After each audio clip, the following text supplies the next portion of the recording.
in the challenge of the minister Mr. Islam for putting. What does a nation or a corporation do with the people that their choice? But when I began, they are reports showing that vitamin D, vitamin A, building up your immune system is critical to this. Okay, well, maybe you can understand because you've got to get these medications out here for already established medications to be repurposed so that they can look for them and then try to use them and argue that people need to be informed. And one of the things that people need to understand, and this is not a matter of semantics, these vaccines are not FDA approved. You have to understand the sort of hand that's going on here and how they're playing around and playing with people.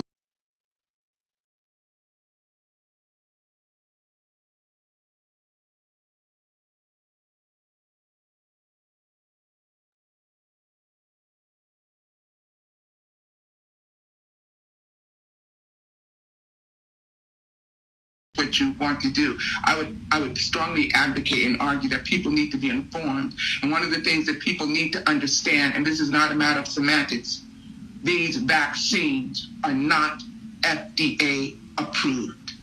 You have to understand the sort of hand that's going on here and how they're playing around and playing with people's emotions. The FDA authorized the usage of these vaccines under the Emergency Use Authorization Act. But that is not FDA approval. And specifically, the Emergency Use Authorization Act is about allowing medications that are not approved to be used.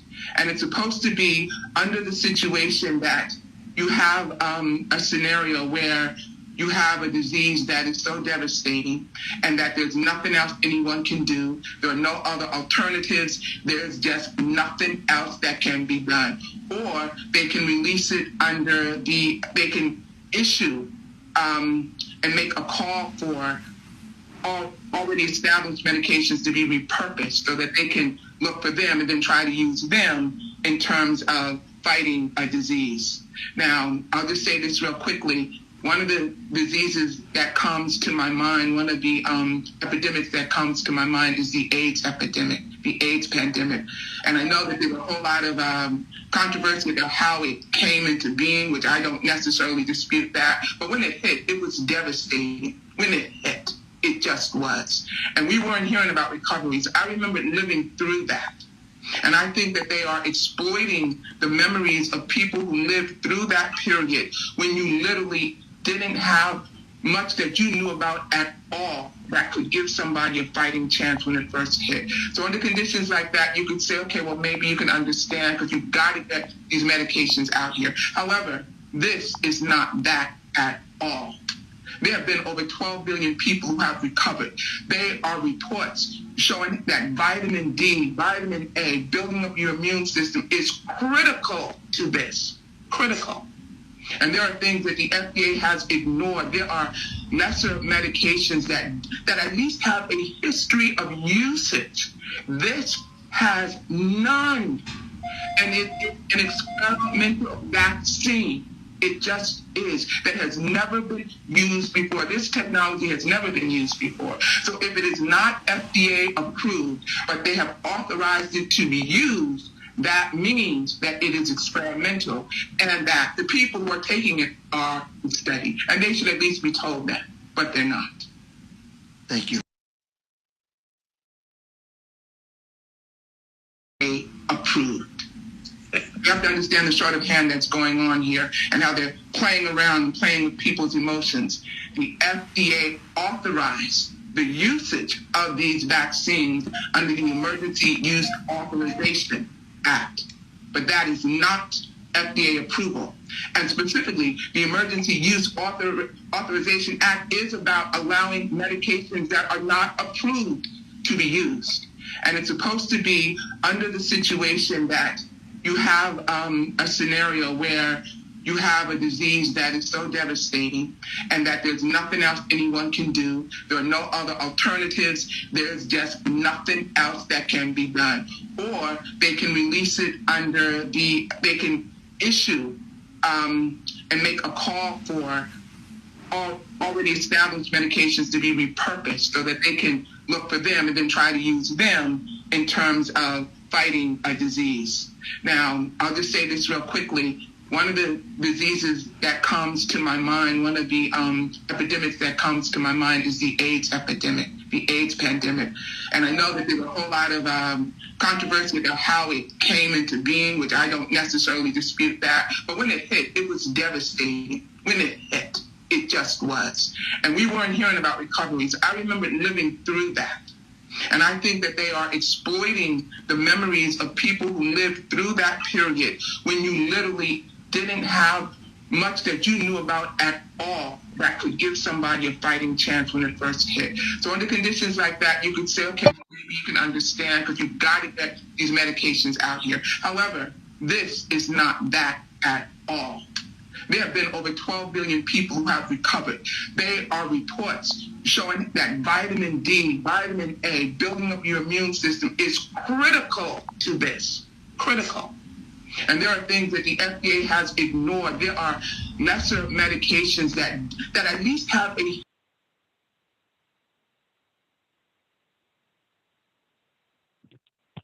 Okay, I didn't mean to pause it, but people speak on this and they recall like events incorrectly. So I just got to add, I wasn't even going to talk at all on this, but damn, when you are just misleading, I got to just, for the record, smooth it out. Okay. No, ma'am, measles are not a killer, right? The measles is not a killer. The threat is about people who get sick. Now, listen, it's not about everybody who dies, okay? Ebola is very, very deadly, but it's hard to spread because you don't live long enough to spread it. Viruses are successful when they spread. But if the host they kill doesn't survive more than 2-3 days, how can it spread? So if it doesn't kill you, but it's highly contagious, that's how it can spread across the world and still survive, and be active. So it has nothing to do about the viruses and danger, homeland security, and the threat to the world has nothing to do with if you die or not. It's about spreading a contagion that you cannot capsulate, that you cannot contain. That's the problem, okay? AIDS can be contained. Just don't have sex, okay? That's for the most part. Secondly, blood don't, transfusions, right? So you can stop that. That means that a person with AIDS can go to the store, buy milk, buy bread, go watch a basketball game, and you will be unaffected completely. Okay, it has to be some blood or serious other things involved. Okay, fluids, but mainly blood. Okay, so that's the difference. Measles, COVID-19, and even you could throw smallpox in there. These are a little different. Bubonic plague. These are a little different. You can be that's had something to do with lice, mice, and things like that. So these can be spread without just standing next to somebody. So I hate when people mention AIDS in this one. Like, bro, stop. What are you talking about? But everybody's a genius when you have a podcast or a panel and everybody believes the same exact thing, where there's no one there to say, hey, well, what about, or I think differently, so I'm going to challenge that thought. They're just clapping themselves on the back. Every team, every sports, right, in sports, every team, they could be 0 and 100. But before the game, they're going to huddle up, do a prayer, do a chant as though they've been winning all this time. So that's what happens when you cheerlead, and you're going to have cheerleaders there, fight, go, score a touchdown, and you ain't scored a touchdown all year. So that's what's going on with these panels. They just cheer each other on, and it sounds great. I guess when it comes to vaccination, we call it herd immunity. So I guess what they're doing is herd immunity. Just have everybody who believes the same thing, and that can protect the others in the movement from real science. They got their own herd immunity. It's herd immunity of ignorance. It blocks out real science, real information. Okay. Now, FDA approved. It's not FDA approved. I mean, she's all over the place. if it's not FDA approved, but it's FDA authorized, isn't it the same body regulations that's saying push it through? Okay, it's saying we're okay. Okay, I'm not, and when you're in school, you're not a teacher, but the teacher might allow you to stand up and discuss something before the class. But did you get your certification, a degree? No. But you're allowed by this authoritative figure to get up there and say something because they trust that what you're going to say is accurate and that the class will not be misinformed. Okay. So the same body that approves it authorizes it. Okay. And they tell you that the difference between approve and authorization is a matter of paperwork, not necessarily the matter of efficacy of the actual drug. So again, like these are people who just pat their own back, chant each other, and but won't ever let a critical thinker come in there and join that build. So it's like useless in my opinion. Where it's just useless to just do that because you're gonna be biased. All right. So hold on one second. Let me make sure. I'm gonna play the rest of it, but I had to chime in. What else she said? She said there's other vitamins are crucial into this, ma'am. Vitamins are crucial in the everyday usage, period. Okay?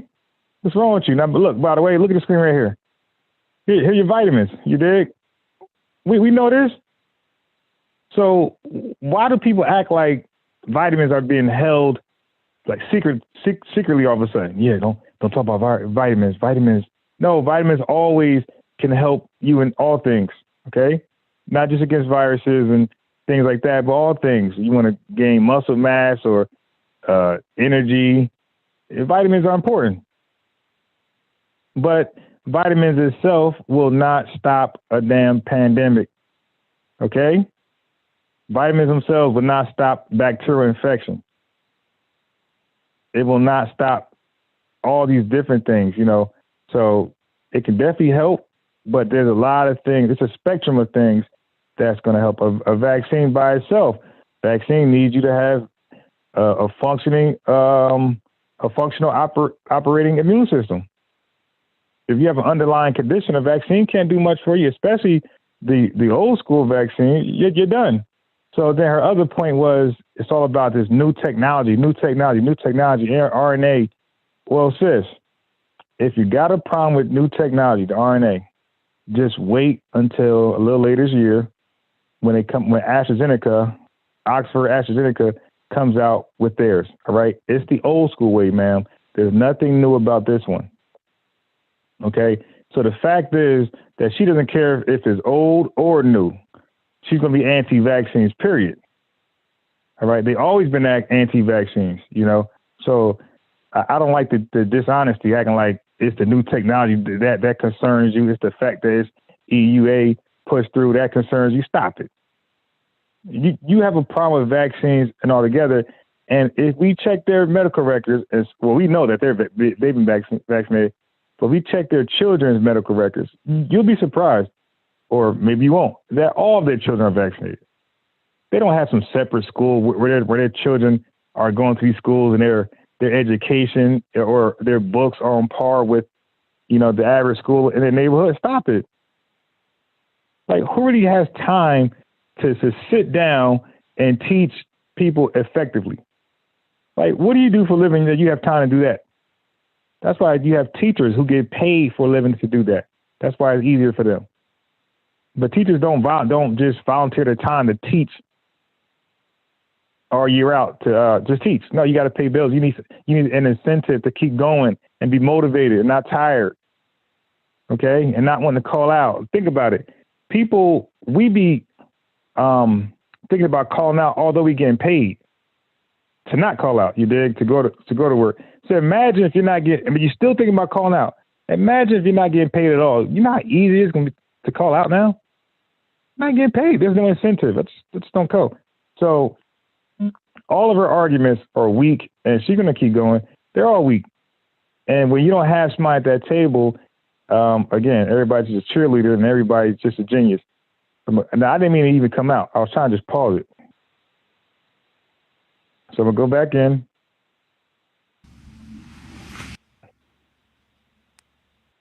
that you have a scenario where you have a disease that is so deadly and that there's nothing else anyone can do. There are no other alternatives. There's just nothing else that can be done. Or they can release it they can issue and make a call for all already established medications to be repurposed so that they can look for them and then try to use them in terms of fighting a disease. Now, I'll just say this real quickly. One of the diseases that comes to my mind, one of the epidemics that comes to my mind is the AIDS epidemic, the AIDS pandemic. And I know that there's a whole lot of controversy about how it came into being, which I don't necessarily. There's no controversy of how AIDS came into being. There's only controversy among quacks and pseudoscientists, right? That's it. And people who are just silly. Necessarily dispute that, but when it hit, it was devastating. When it hit, it just was. And we weren't hearing about recoveries. I remember living through that. And I think that they are exploiting. Wait, I mean, look at the dumb points. That's just silly. You're talking about a virus that attacks the immune system that's needed to fend off the virus. So let's not forget how immune system works. The immune system, their biggest fight is going to be when they first come in contact with the pathogen. That's their biggest fight. After that, every fight subsequently is lessened and they become more familiar. Okay, so that's the point of immune system. It's the second time they meet this pathogen, it should be easier to deal with, right? But if you have an autoimmune disease that attacks the very immune system, after first contact, okay, your immune system is put down. And we know all viruses mutate, and AIDS, HIV mutates more than most of them. Well, when they're replicating, right, in your body, and your immune system is defeated, what's going to happen? What's going to happen? That's why you don't have a defense versus anything you get now. Common cold, whatever you get, there's no defense to it. Your defense is subdued. It's gone. You don't have a defense anymore. Anybody can come across the border. So I hate when people use AIDS or HIV as a analogy to this pandemic. It's just unfair and it's just dumb. Like you gotta use something similar. Like say the bird flu or say the Spanish flu or measles, something sort of similar. It just. But let's go ahead. The memories of people who lived through that period when you literally. And by the way, people are only living through HIV now is because of modern medication. Modern medication is not letting HIV cause AIDS. Okay, so people are living because they only have HIV. Talk to me when you have AIDS. Talk to me when they have AIDS. How long they're gonna live from there? Okay, so it's the disease that gets you. The virus can be maintained. So that's what science is doing. Modern medicine is making sure the virus don't morph into the disease. That's when you're gonna have some problems. Didn't have much that you knew about at all that could give somebody a fighting chance when it first hit. So under conditions like that, you could say, okay, well, maybe you can understand because you've got to get these medications out here. However, now, please pay attention. Please pay attention. She's complaining about the vaccine that's not FDA approved. That's what I'm trying to say. Their arguments be all over the place. And I listen. I like to say I'm a great listener. If the argument is that it's not FDA approved, then don't you dare name a goddamn alternative. None of the alternatives are FDA approved to treat COVID-19. No hydroxychloroquine. No ivermectin, none of that stuff is FDA approved to treat COVID-19. So if that's the bar, FDA approved, leave it alone. Then don't mention none of these vitamins or nothing out your mouth that is FDA approved to treat COVID-19 or to prevent it. Shut up. Now, the only thing we know that the FDA is backing to treat and prevent this virus is the current vaccines you have right now. This is not that at all. There have been over 12 billion people who have recovered. There are reports showing that vitamin D, vitamin A, building up your immune system is critical to this. Critical. And there are things that the FDA has ignored. There are lesser medications that at least have a history of usage. This has none. And it's an experimental vaccine. It just is. That has never been used before. This technology has never been used before. So if it is not FDA approved, but they have authorized it to be used. So you just heard it for itself, right? Vitamin D is critical. Okay, because you said it strongly. What does that mean? What does that mean? Critical. Elaborate. What does vitamin D? What can that do to prevent the infection and spread of COVID-19? Explain. And keep going back to FDA approved. All these side drug treatments you're talking about, are they approved to prevent COVID-19 or treat it? Okay, so stop it. Stop it. They're not. And she's talking about experimental. Well, guess what? All of her alternatives to treat or prevent these drugs to treat or prevent COVID-19, all of them are experimental. You know why? Because this is a new disease. This is a new virus. Okay? So everything would be, according to that, experimental. Everything would be experimental. Okay? It's a wait and see. And that's why all the tests on all of these drug treatments and vaccines says, we're waiting to see the results. That's why the vaccines have test trials. Now, these drugs she's mentioning, where's the test trials? How many people have taken this drug and been exposed to the virus? So stop it. Again, just being disingenuous, dishonest. That means that it is experimental and that the people who are taking it are studied. And they should at least be told that, but they're not. Thank you very much, sister. You're welcome. We got the sister on the back screen, brother. Abdul, Minister, is it all right if I bring the sister on before I let you go? No, go ahead, brother. Go ahead. Everyone, please help me invite to the screen our sister, the Queen Jamila Dukes. Peace and blessings, Queen. How you guys doing? Everything is fine. How Very you doing? good. Great to see you, dear sister. I'm doing phenomenal. Like, she had me back here like this. Yes. I agree with her. Yes. All right. Welcome. Now, Brother Abdul. Yes, sir, Brother Qasim. Minister Abdul, brother, can you please tell us how you feel about this vaccine? Well, Brother Qasim, as a student and follower of the Honorable Minister Louis Farrakhan, who has been one of the more popular, I would say more visible proponents of not taking the vaccine, I just want to be very clear that the Honorable Minister Louis Farrakhan's stance as it relates to the vaccine is not based on some irresponsible black militant revolutionary defiance. Yeah, I beg, I disagree. Against the system or against the establishment. But as my brother Hal said before me, when you look at America's historical medical malpractice, specifically toward black people, by no stretch of the imagination.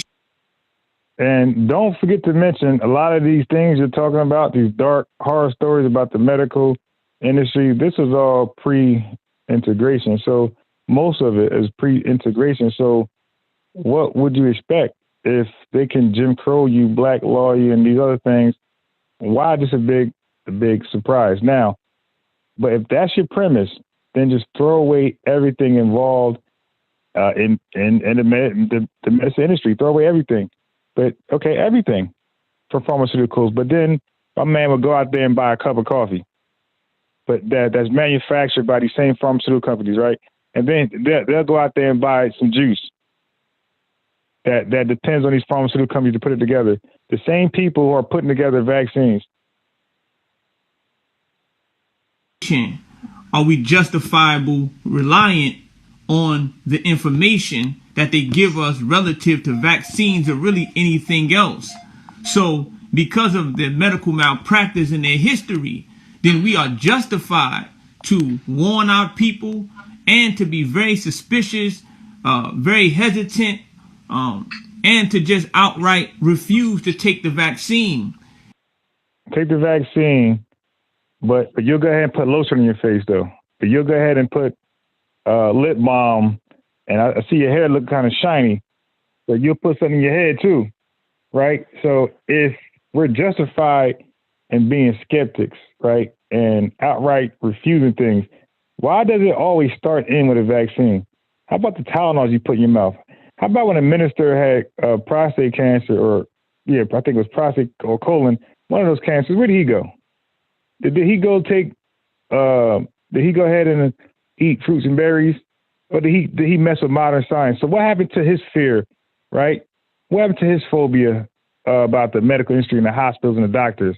He went straight to a doctor, straight to a hospital, straight to a surgeons, and got his problem taken care of. But they want to come back to you and say, now when it's your turn to get a problem taken care of, you should be the skeptic. You should be the hesitant person.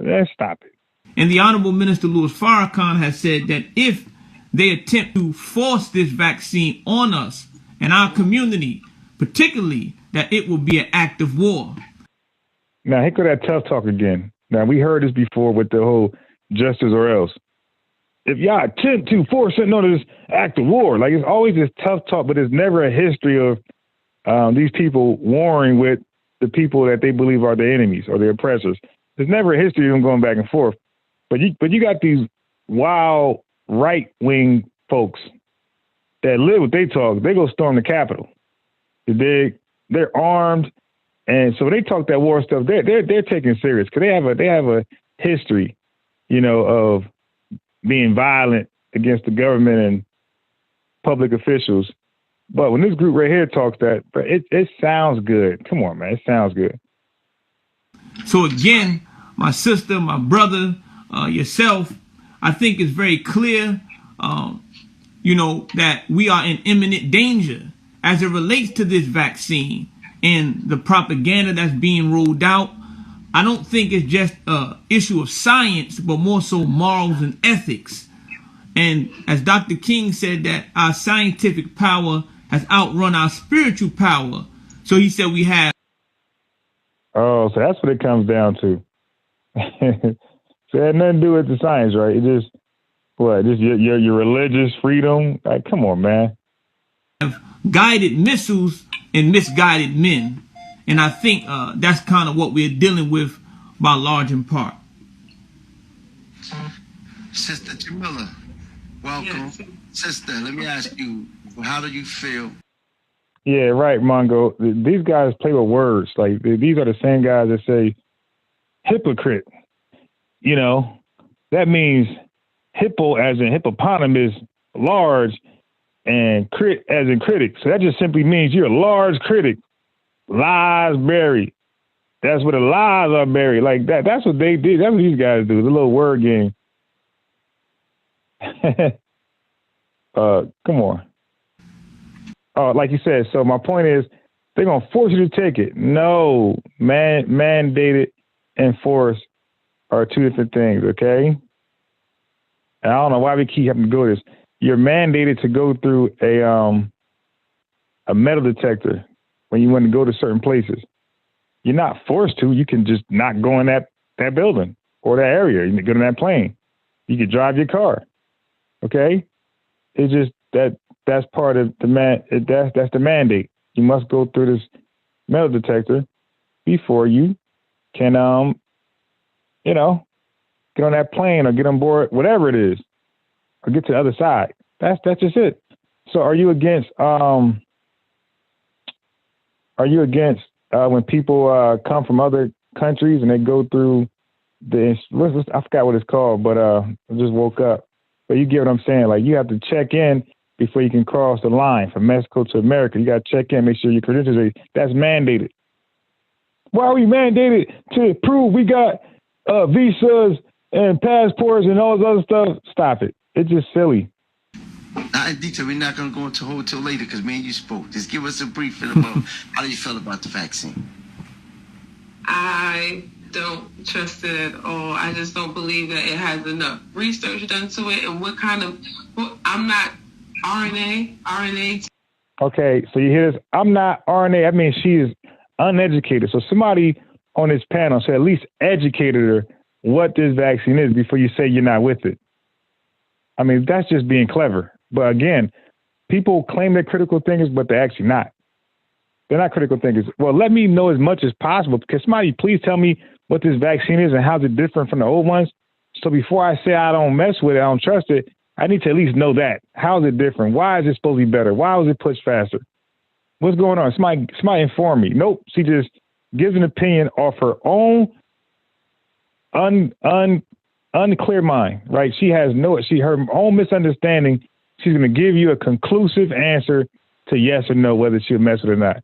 RNA is new. I keep hearing this. This is why I say, well, go with the old one then, right? If something is new and you don't like it, go with the old one. So so AstraZeneca is giving you or introduce the old one. So now what? They just corny talking points. Technology, like what kind of technology are you putting into this, and why are you doing this in trials? They don't have no research done on it, and it is definitely. Now, listen, you just said you don't know RNA. They got 17, 20 years research this stuff. I've said so that this is just misinformation.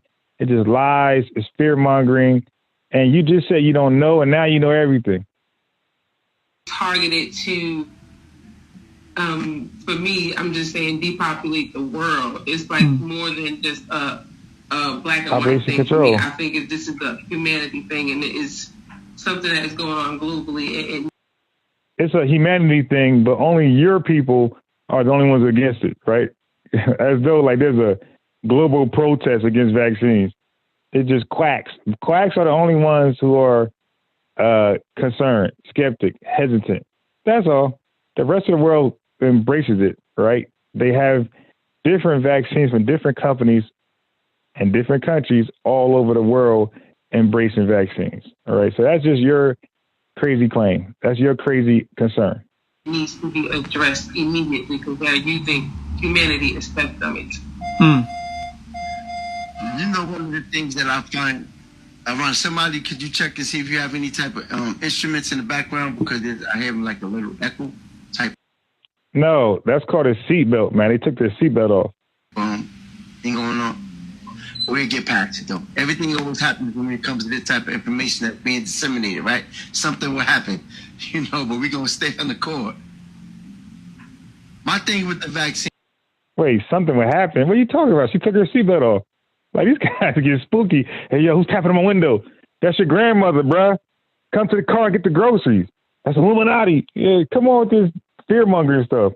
These guys be so paranoid. Yo, I got an email. I was just talking about this subject, and look, an email popped up. Yeah, that's your credit card. Why don't you just pay your balance? And I want you to elaborate with me. Is something brief. We have the common cold all of our lives, right? Common cold existed all of our lives. Uh-oh, here we go with this stupid logic, okay? Here, get ready for it, the common cold. You know why I say common cold, right? You know why it's a common cold? Come on, you know why it's called the common cold, my man? And the only thing that I've known that they came up with was a cough suppressant, right? But it doesn't. What? Now, watch this foolery. A cough suppressant. That's the only thing they came up with, a cough suppressant. So are you telling me the cover your mouth to stop the spread? Are you telling me to stay home? All these precautions, wash your hands. Are you telling me that these precautions wasn't around? They just said, hey, take cough suppressants. It's just stupidity, man. It just doesn't stop. It doesn't cure the common cold, but it just suppresses it. Okay, dude. Now we're talking about cures now. You see, that's what I'm trying to say. Like, these guys are smart. People like that are smart when it's just a panel of just them. Brother, why are we talking about cures now? What vaccine cures anything? It's a prophylaxis, my man. It stops it. It's preventative. So now you say cough suppression, brother, you're ignorant. That means you're already sick. That means you're already sick, and the cough suppressant, as you say, is treating the symptoms, okay? After you get sick, here comes the symptoms. And the symptoms, you can do whatever's out there. Put cream on it, blow your nose with tissue, however you want to do it. But you're handling the symptoms now. You're already sick. Vaccines prevent the infection or the takeover of the infection, and the vaccines, and when that happens, there are no symptoms, my man, or there are no symptoms because the virus never took over and was successful. So this coronavirus thing, according to the information that was put out, is only existed for about a year, less than a year. In less than a year, they're coming up with a vaccine for something that has traumatized people, killed. Now, what is he talking about, bruh? What are you talking about, man? Technology grows all across the board. What are you talking about? We got electric cars now. You got people, look at the cell phones now. I can put my finger on a damn thing, open it up. You got eyes, facial recognition. What are you talking about, man? So everything should upgrade and you know, become faster and better, but vaccines should just stay the same. Something that science takes serious because they know that they know that the next outbreak, the next endemic, pandemic, epidemic is inevitable. So yes, science ain't gonna stop there. People sell these instruments, man. You know, this technology is sold. It's trying to get a profit. So how can I speed this up for science or for vaccine makers? How can I assist them?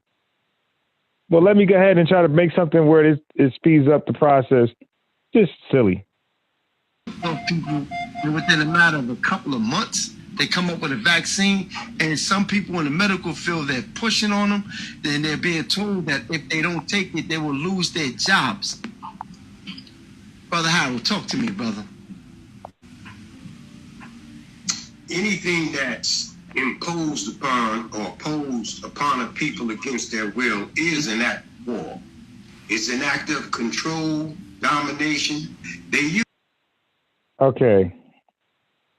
Now here they go with this old mandates. Well, guess what? The FOI got mandates. It's mandatory that you write your letter before you get your ex. Yo, that's messed up. So you're going to force me to write this letter to get my ex? Why can't I get my ex without writing the letter? Oh, I got to sell these papers? I got to come to FOI class. Why is it mandated I go to FOI class every Monday, 7:30 or 7 o'clock, 8 o'clock? You dig? So, like, bro, it's silly. Silly point, silly logic. The use of fear and intimidation to prepare people psychologically. Hey, yo, I wonder if they in that mosque gathering as though there's no pandemic. I really wonder if they're not social distancing that mosque. I really wonder if they have vitamin D powder everywhere. I keep hearing vitamin D. I wonder if they selling vitamins, period. Are you guys selling vitamins in that mosque? Out of fear to respond. In my years of study, a lot of things have happened in New Jersey while we were growing up that we don't know about. All right, here we go with you don't know about this, do you? The sister just mentioned something about the AIDS virus. And very shortly, and very briefly, I just want to ask the people who are listening if we are fully aware of what recombinant DNA, and the constant.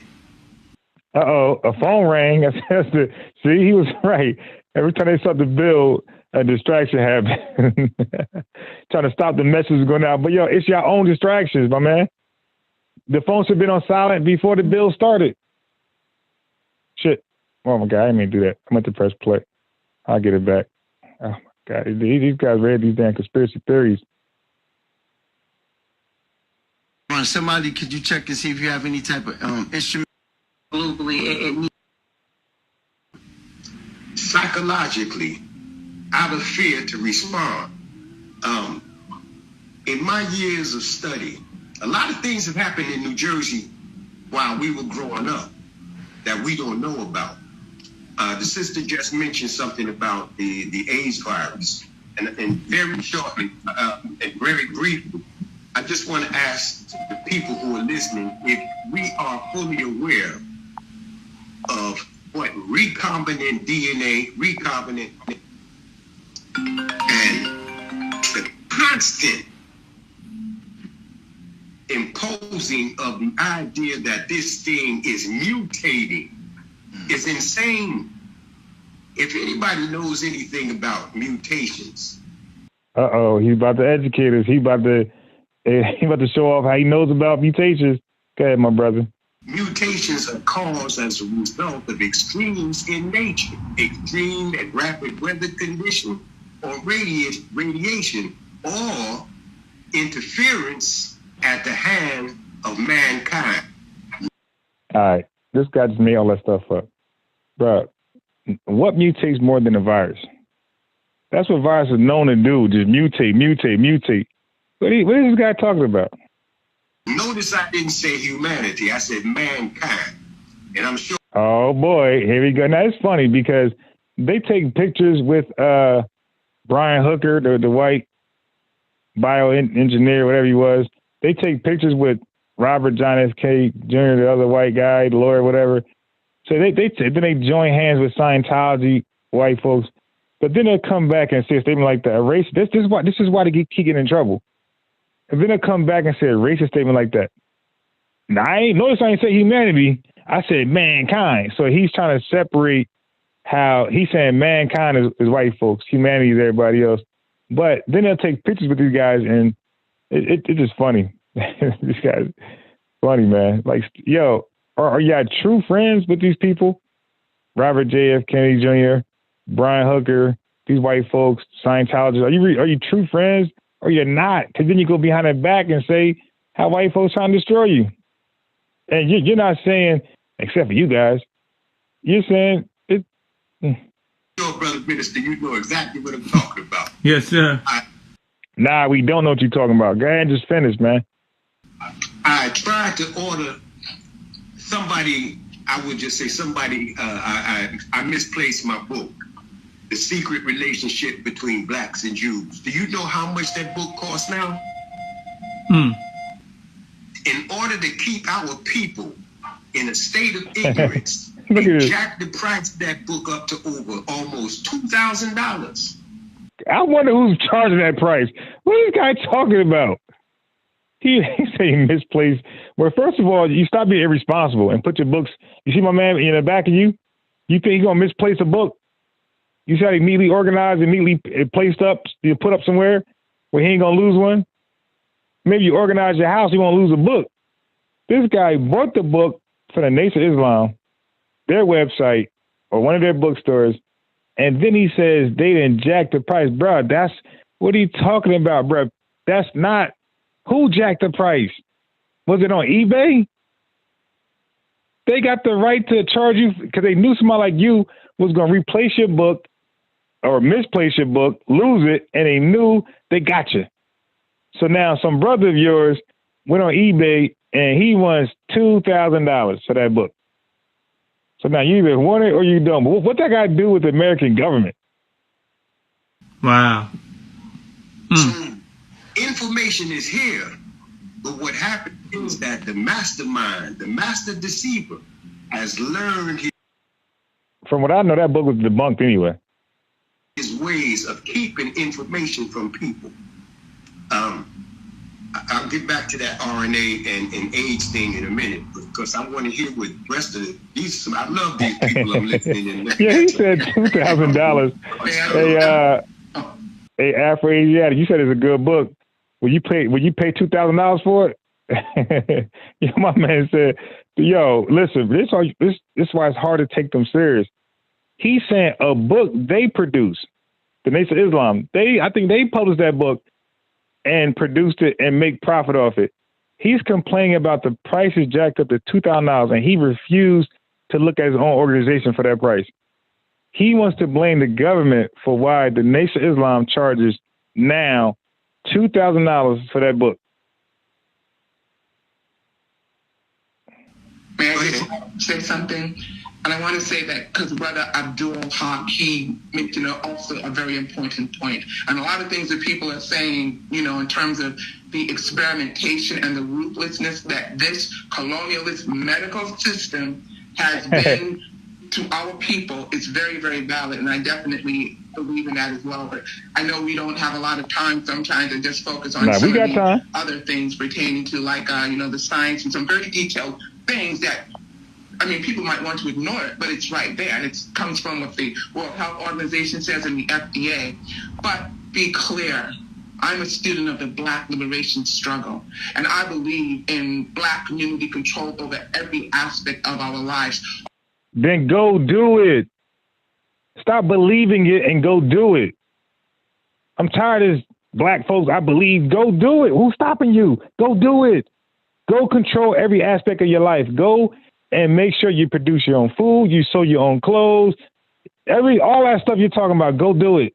What's so hard about that? They do it all the time on Shark Tank. You got moms who sit home all day because the husband make a lot of money, and the mom have a little interesting idea how she can critique something, tweak something. She get it down pack. Her girls, you know, from the club, whatever book club, they all join in on it. And guess what? They like it. So much so they tell their friends about it. They like it. And now they're willing to spend some money for it. Now the woman on Shark Tank asking for a deal from Mark Cuban. Like, why is it so hard just to go do it? Stop believing and begging for it. Go do it. That's annoying, man. Just go do it.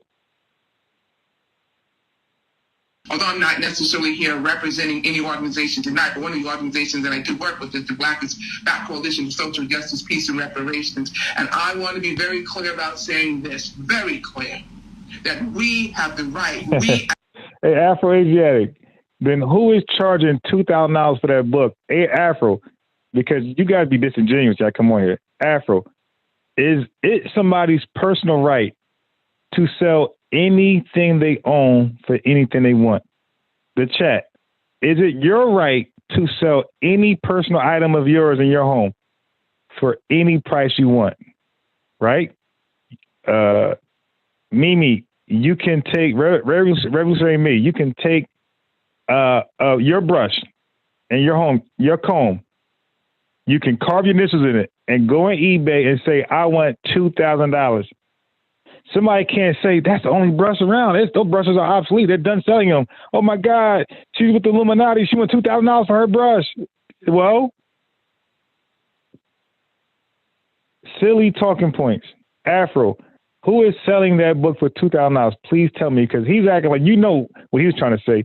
He was trying to say the government, the American government, is pushing that book up to $2,000. And if they did, it's up to you to get it, to buy it or not. Are you saying that you're forced to buy the book at $2,000? And he just said he bought it already. So, Afro, if somebody's selling for $2,000, why not just go to Nation of Islam and have them reprint you one for regular price? What's the problem? As a body, we as African people have the right, and we should be the ones to determine what is best for our people. We have brilliant minds. We have a legacy, a history unequal in terms of the medical sciences. And our way, our ancestral way of examining the science and our relationship to this world is completely different from this colonialist system. We have natural herbs. We have traditional African medicine. And we have... No, you don't. Okay? That's not doing anything for Africa right now. All right. These traditional messages, those traditional messages you're talking about, that's doing nothing for Africa right now. Nothing. They need help.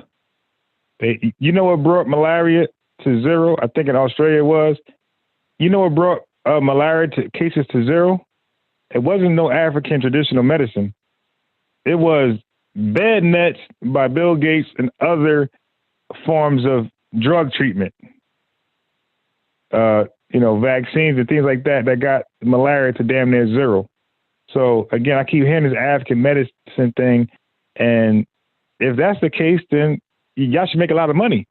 Because there's a lot of Black folks over here who are suffering from heart problems, stomach cancer, lung cancer, all these different things, HIV, and all these things. And you got the African traditional medicine. You should charge $2,000. have to politicize and elevate traditional African medicine as a choice for our people to be used. We've got to elevate it to the forefront. We've got to begin. Yeah. Afro-Asiatic black man said that the secret relationship of blacks and Jews on Amazon for $17, not $2,000. So where did your brother get that from? That they are now selling that book for, where did he go? But he claimed to be a researcher. Like, where did you go? You see that book for $2,000, bro? You know what he did, yo? He went on Facebook and said, yo, anybody got this book right here? I'll buy it off you. And some brother was like, hey, I got it. Give me $2,000, it's yours. Because he probably said, I really need that book, man. I'll do whatever it takes. All right, give me $2,000. To demand that we want traditional African practitioners to be a part of our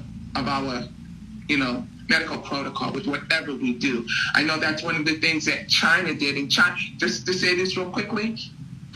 No, hold on. Let me get my man book price again. Hold on. I'll come back to you, sis. Let me get that book price for y'all so y'all know you might have came late. Psychologically, out of fear to respond. In my years of study, a lot of things have happened in New Jersey while we were growing up that we don't know about. The sister just mentioned something about the AIDS virus. And very shortly, and very briefly, I just want to ask the people who are listening if we are fully aware of what recombinant DNA,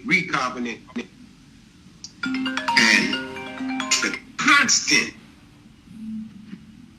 imposing of the idea that this thing is mutating. Is get to the book, man.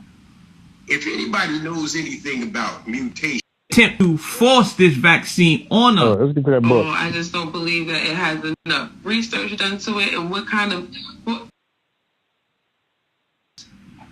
And the only thing that I've known that they came up with was a cough suppressant, right? But it doesn't cure the common cold, but it just suppresses it. So this coronavirus thing, we do cough medicine cure anything, bro. Yo, dude, the cough medicine is after you're already sick, bro. Vaccines, they're different than cough medicine. Cough medicine is for when you're already sick. Vaccines for when you're not sick. You got it? It's the opposite. The information that was put out is only existed for about a year, less than a year. In less than a year, they're coming up with a vaccine for something that has traumatized people, killed those people. Get to the book, within bro. a matter of a couple of months. They come up with a vaccine, and some people in the medical field, they're pushing on them, then they're being told that if they don't take it, they will lose their jobs. Brother Harold, talk to me, brother. anything that's imposed upon or posed upon a people against their will is an act of war. It's an act of control, domination. They use the use of fear and intimidation to prepare people psychologically out of fear to respond. Well, y'all doing this thing, don't take the vaccination. Study, a lot of things you're going to die. It's a death plan, your minister said. While we were growing up that we don't know about. The sister just mentioned something about the AIDS virus. And very shortly, and very briefly, I just want to ask the people who are listening if we are fully aware of what recombinant DNA, Oh yeah, let me know when you're ready, bro. You can come over here. Constant. It'll probably be like imposing maybe like 6, 7 o'clock. That this thing is mutating. Like those are the time, unless it's a weekend. If anybody knows anything about mutations, yeah, I'm sure you know about mutations. AJ, yeah, listen, bro. He's gonna talk about the $2,000 book. Weather condition or radiation or interference at the hand of mankind. Notice I didn't say humanity. I said mankind. Oh my God. And I'm sure, Brother Minister, you know exactly what I'm talking about. Yes, yeah, we all know what you're talking about, bro. I tried to order somebody, I would just say somebody, I misplaced my book. All right, The Secret Relationship Between Blacks and Jews. Do you know how much that book costs now? In order to keep our people in a state of ignorance, they jacked the price of that book up to over almost $2,000. Hey, yo, he should have been like, let's call it right there. Yo, he said the book cost $2,000 in an effort to keep his people from getting the knowledge, but Afro-Asiatic found the book for sale for $17. So my man went somewhere and got scammed, and he's blaming the American government for him getting scammed and buying a book for $2,000, bruh. Yeah, and you said all your research, bruh. You're not the best researcher, my man. If you just can't go to Amazon and type in that title and get the book for $17. This guy is funny, but let me get back to my sis. Right over here. October 2020, China had less than 5,000 deaths from this. And China was the first one really hit hard with it. And they have over 1 billion people. And one of the things that I know that China, the United States has the worst record in the world with handling this, so why anybody would want to listen to them about how to solve it doesn't even make sense. But China incorporated everything. China incorporated their traditional Chinese medicines. China, for the last 10 years. No, China has a vaccine over there. Okay? They got a vaccine. So stop lying about this traditional medicine. When it comes to pathogens, China uses modern medicine and they use vaccinations. All right? So we're not going to cap. Have been have been encouraging people to become practitioners of traditional Chinese medicine so that they can work side by side with doctors who work with allopathic modalities. And they incorporate that into their system. And China was using everything. China worked with other countries. China worked with Cuba. The United States refused to do that. Cuba has interferon alpha 2B, which was shown to be, from what they were saying, from what reports were saying, was showing to be effective. The FDA refused to work with that. There were other medications that have a longer history that the FDA refuses to do, but China did not do that. China put nutrition at the forefront. Citation, please. You're saying a lot. You're all over the place. And you just, come on. You got to do better than that. Like she's saying, there's reports saying from who? I can have a report. You can have a report. What does that mean? Is it credible? Of their fight, and it shows. So I just wanted to. And Brother Qasim, if I could just say this, because the Bible teaches us that Satan is. Okay. So we went from science and reports to the Bible and Satan. Deceived the whole world, and the art of deception is to make you think that one thing is something. The art of deception is to make you think that one thing is one thing, but it's actually something else. And I know we're talking about science and the evidence, but we got to be very mindful about who we're getting the information from. And that's why the Honorable Minister Louis Farrakhan said that we need to call a meeting of our own virologists and epidemiologists and people. So do it.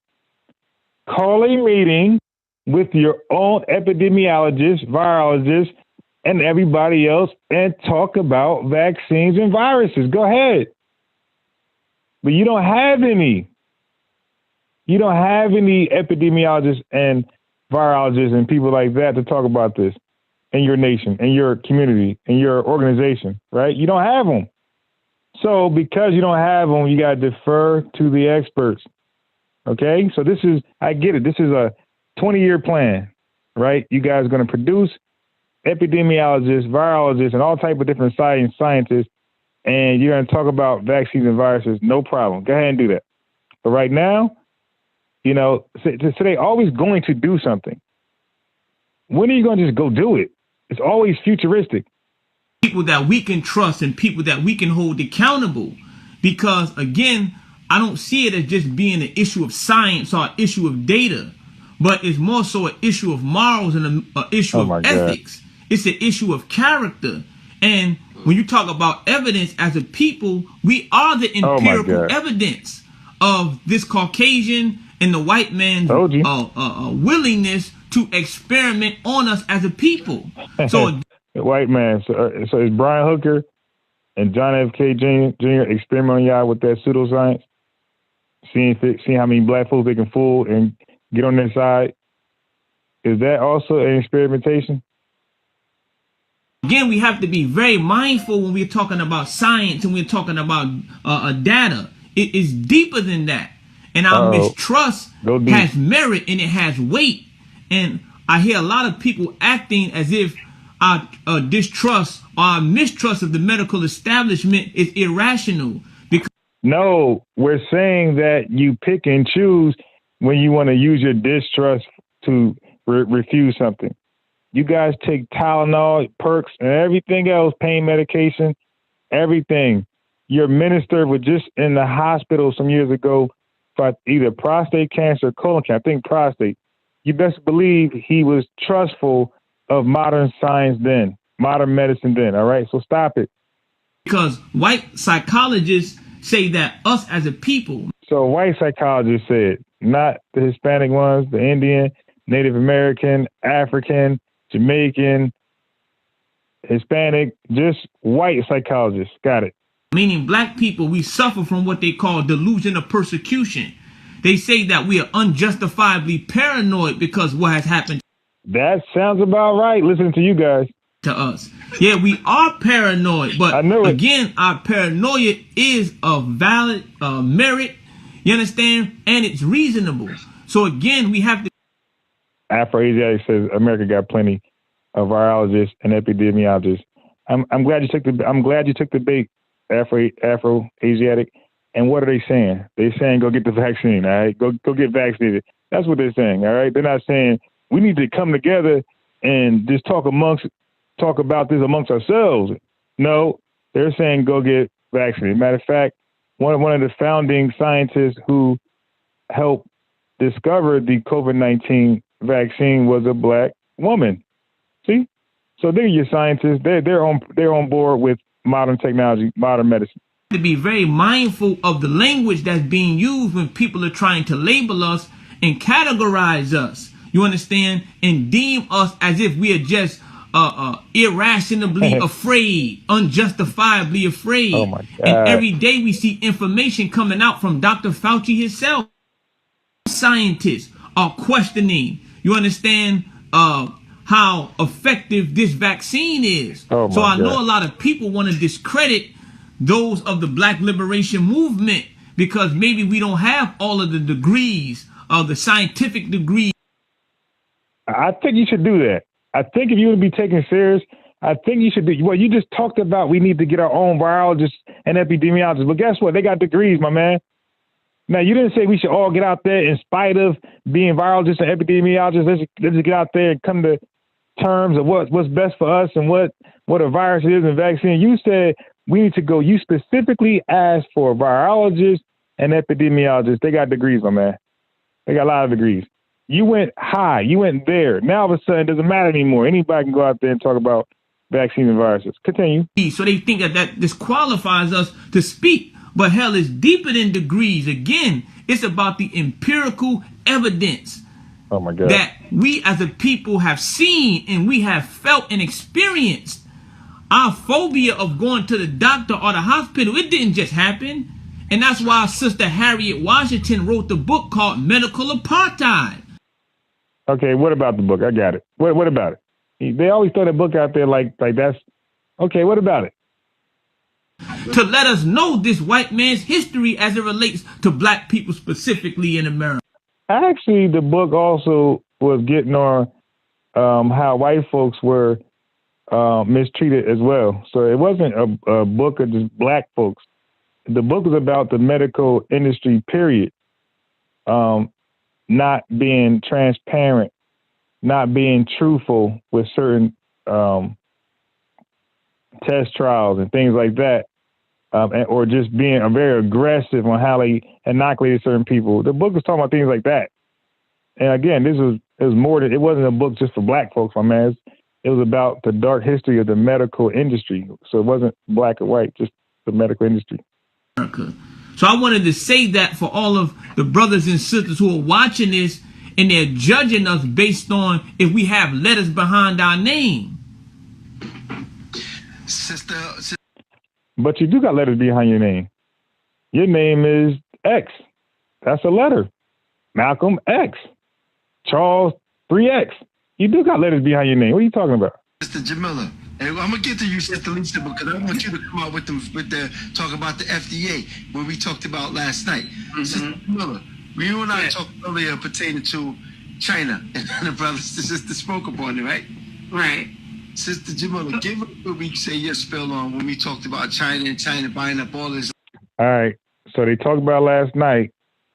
So they should be well versed, and the information should check out. Land and talk to me, sister.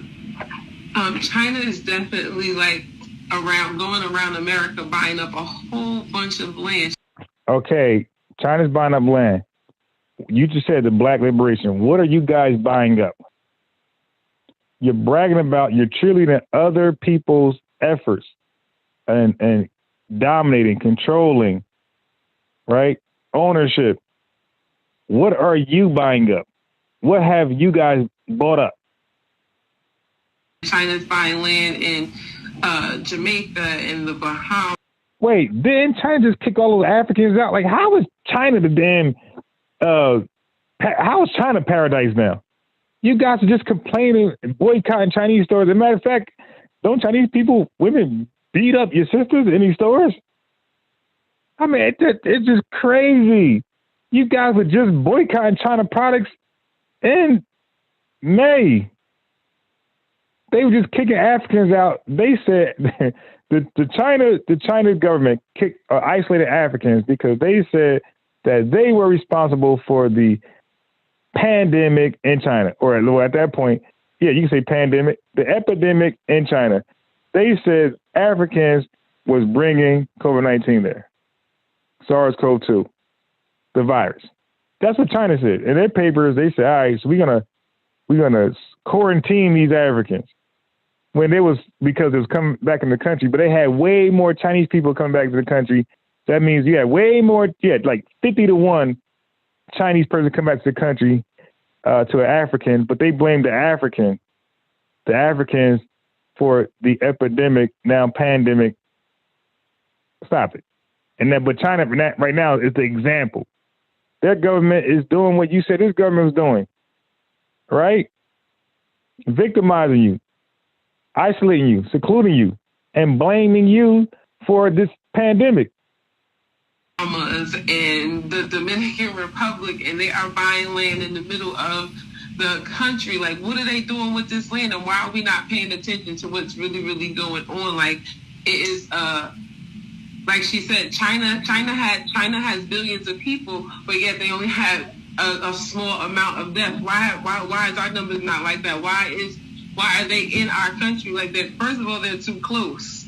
They are too close. They are making military bases in these places, and we're not paying attention to what's going on, even outside of America. Okay, who's not paying attention? Who's not paying attention? You mean black folks? Wait, why would you pay attention to what this country wants to do? If you have no power or no voice to stop it or question it, so what? You paying attention? You just a witness. Okay. Like, it is so big, and we import so much stuff from China. Like, half of our medical so much stuff. Like what? Half your medical what? System comes in. The supplies and the equipment comes in from China. And right. So why are you against it then? If your raw material comes from China, your medical equipment comes from China, then why is it so demonic then? Americans don't make it. So what, is China in this global plot to kill you? Nobody's paying attention to this stuff. The reason nobody's paying attention, sister, is that people have been distracted. Very much so by the media. Very much so by the media. Well, FOI watches football, basketball, baseball, tennis, Stop it. Not just by the media, but the people who own the media and dictate to the media. Absolutely, absolutely. Uh-oh. You know what he's trying to talk about now? The people who got Nick Cannon in trouble. You know, they don't want to say the name, but that's where they're going now. The Nation of Islam got this obsession in bringing up Israel. Israel got nothing to do with this, but somehow they're always tied in their complaints. Always tied in. Now, the distraction came when our people got caught up in this Trump business. Trump, absolutely. Trump was just a distraction. The wealthy white people are upset with Mr. Trump because he has opened the door to something they didn't want the rest of the world to see. Brother Minister just mentioned the book Medical Apartheid. In the years of study, I go back hundreds of years, especially in the methods of controlling people. So we're going back 100 years. All right, go ahead. There's a cracker named Dr. James Marion Sims. What did you call him? yeah, these guys. Who is labeled as the father of gynecology. Now, why would a white male, a beast in human form, be... You heard it for yourself, right? A beast in human form, a white male. But your minister, along with Rich Islam and Ishmael Muhammad, is taking pictures, cheesing like they won the damn lottery with these beasts in male form. Brian Hooker and J.F. Kennedy Jr., Robert J.F. Kennedy Jr. Okay? These beasts, go ahead. He named the father of gynecology. The reason is he experimented on the women on certain plantations between North Carolina and Virginia. When giving birth to children, they started using metal objects, which created something called what's the term? Vesta biscuit. I'll pronounce it in a minute. Dude, you can't even say it. Oh my God. Ah. But it's an opening between the urethra and vagina, which turned the women sterile. There was one woman named Anarcha. He experimented on that woman 35 times without anesthesia until he was able to close that fistula, permitting her to become pregnant again. The plantation owners in the area said that this is... Right, this is slavery, my man. Good, I'm glad you said that. It's slavery, right? Horrible things happen. Okay? Most of us know that. Or we can imagine that. Don't y'all talk about them feeding babies to crocodiles? So we can imagine they would do something like that. Or that would be something done to us. I don't know who these day people are, but we can imagine that will be done to us as well. All the inhumane imaginations come in your mind is a possibility that it could have happened to us. Right. Go ahead, but man is a genius. They didn't say he created the problem. And in the medical profession in this part of the world, create a problem, frighten the public with it, they come up with an imaginary cure. It's on some very important points, because we've given our children up. Why you do that? Did you ever hear the term, whenever the slave wanted something, he would go up to the big house? Y'all ever heard that term? Yes, sir. Well, we've turned our children voluntarily over to the big house, to indoctrinated, misinformed, and controlled, so that they learn just what is being shown and no more. I remember instances. I believe they're learning STEM in there, bro. These big buildings you're talking about. I believe they're learning STEM. Okay? I believe these colleges are welcome. I already played a video of these anomalies, these black boys that was like finished college and 13 years old, and they're in college, right? So when did the school system fail them? Like, they're still geniuses. Matter of fact, they're doing great things now. They got great careers and they're adding to science and technology. So when did this this education system steered them wrong. Like, it's benefiting from them right now. Since when we were given words to use in our vocabulary, and being a sophomore and junior, I was lazy. I would go to the dictionary and pull up the very first definition on the page and use that in a sentence and turn it in. And my teachers knew that I got me one right here. Nah, don't do that, because you couldn't pronounce that other word earlier. So nah, don't even do that. But I didn't know that further down the line in the definitions, there's something called etymology. What that word meant in its original language. You mean etymology? But go ahead. And every now and then, these people reach back and pull those words up and put them into our vocabulary. We have no clue what they mean. Nanotechnology. So when we have powerful black men and women working for the medical profession. Yeah, y'all funny. RFID chips and dip. The certification, the 4, 8, 12 years of college and degrees simply means that master certifies you to do what he tells you to do. Period. Okay, so Wesley Muhammad, when he went and got his doctorates, right, where did he go? Did he go to Master, and did Master tell him he's a doctor? Come on. That's right. That's what they hate, Brother Minister Farrakhan. And when we talk about this history, which is so important, and understand the racism that goes on in the police, with the police forces, the colonial racist structure of the police force, the medical profession mirrors that. Studies show right up until today. I'm sure if you're a racist, you're going to be racist in all your activities. The constant racism, although they'll call it implicit racism. I'm like, implicit, if you understand it, it's explicit. And they will try to cover for it. Can we get to solutions, please? I'm tired of complaining. Can we get to solutions?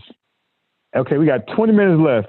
So far, 40 minutes of crying and complaining. 20 minutes left. Can we get to solutions, and can we get to work? But and say they don't mean any harm by it. That is absolutely not true at all, brother. Abdul, I think I heard you talking about, I know that there are reports showing that black newborn babies die at higher rates when their doctors are white than they do when they're under the care of black doctors. HIV medication, that we talked a little bit just briefly about the HIV epidemic when it, when it first hit. When they did begin to discover that there were medications, like a combination of medications that could be utilized, guess who was eliminated from that?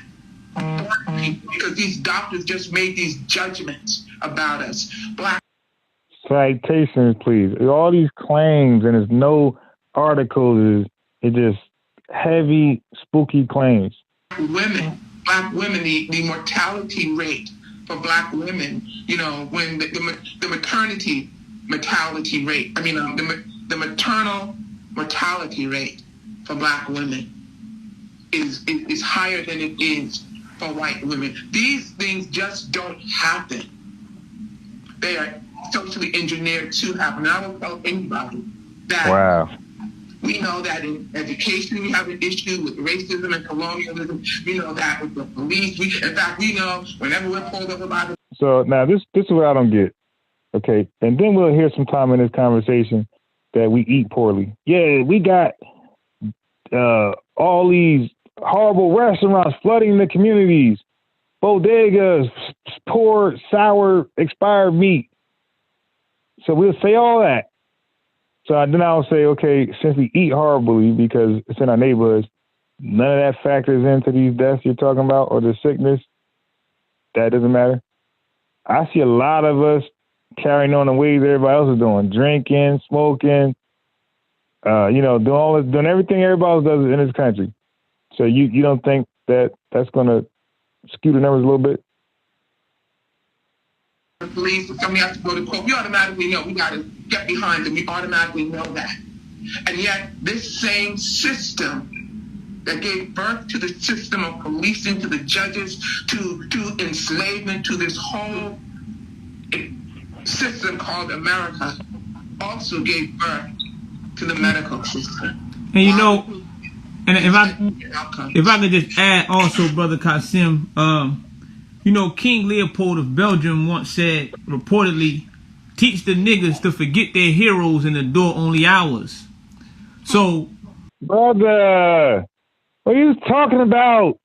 You just talked about getting your own schools, and what are you teaching? Why y'all keep going back in the day? What are you doing going forward, bruh? And citation, please. Like, they're just saying big claims. I think that it becomes a matter of information versus infatuation. And I think that black people's infatuation with white folks causes us to reject the information by their own black folks. So because we are infatuated with white folks, then it influences how we receive the information from white folks. So if white folks said it because of our psychological damage, we take it hook, line, and sinker. We don't. Right. So when Brian Hooker told y'all vaccines was horrible, did you take it hook, line, and sinker, or did you go ahead and follow up on his research? When Robert John F. Kennedy Jr. told you guys, because he's white, and he told y'all guys vaccines are no good, Del Bigtree said it's better to just go get sick by the virus rather than a vaccine. Did you guys just take that hook, line, and sinker, or did you actually do your research and come up with the same conclusion? Let's just go get the viruses. That's better and safer than going to get a vaccine. All right? So these are the same white folks you're talking about? We don't investigate. We don't scrutinize at the level that we. So y'all scrutinize. Okay. So did you scrutinize Del Bigtree claim that getting the virus is better than not getting the virus? Did you scrutinize that? We could and that we should. So most of us are allowing our gullibility to make us a liability. So if a white face say it or a white coat say it, because a lot of times we are enamored by status, who we think somebody is. So we are deceived by what something appears to be. But the Honorable Minister Louis Farrakhan have taught us that as a student, you don't just look at a thing, you got to look into a thing and look up underneath a thing. And that's what we are asking all of those in your listening audience to do. Don't just believe me or believe Brother Harold or believe Sister Lisa. We asking you to stop being intellectually lazy and do your own research, because we don't want to tell you what to think. We want to influence and encourage you on how to think, so that anybody that comes before you, whether they're black face, they're white face, they're Asian face, you'll have a mind of your own, and you'll know how to engage an argument good, right? Or how to engage reasoning.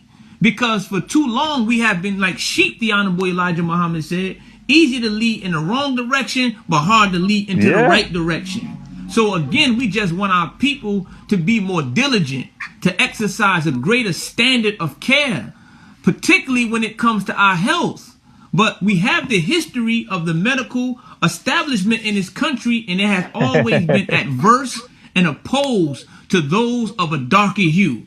I mean, it's written in black and white. We have testimonial evidence. We have Okay, so if that's the case, when are you going to get your own hospitals so you can say, hey, I'm pretty sure it'd be very busy and successful.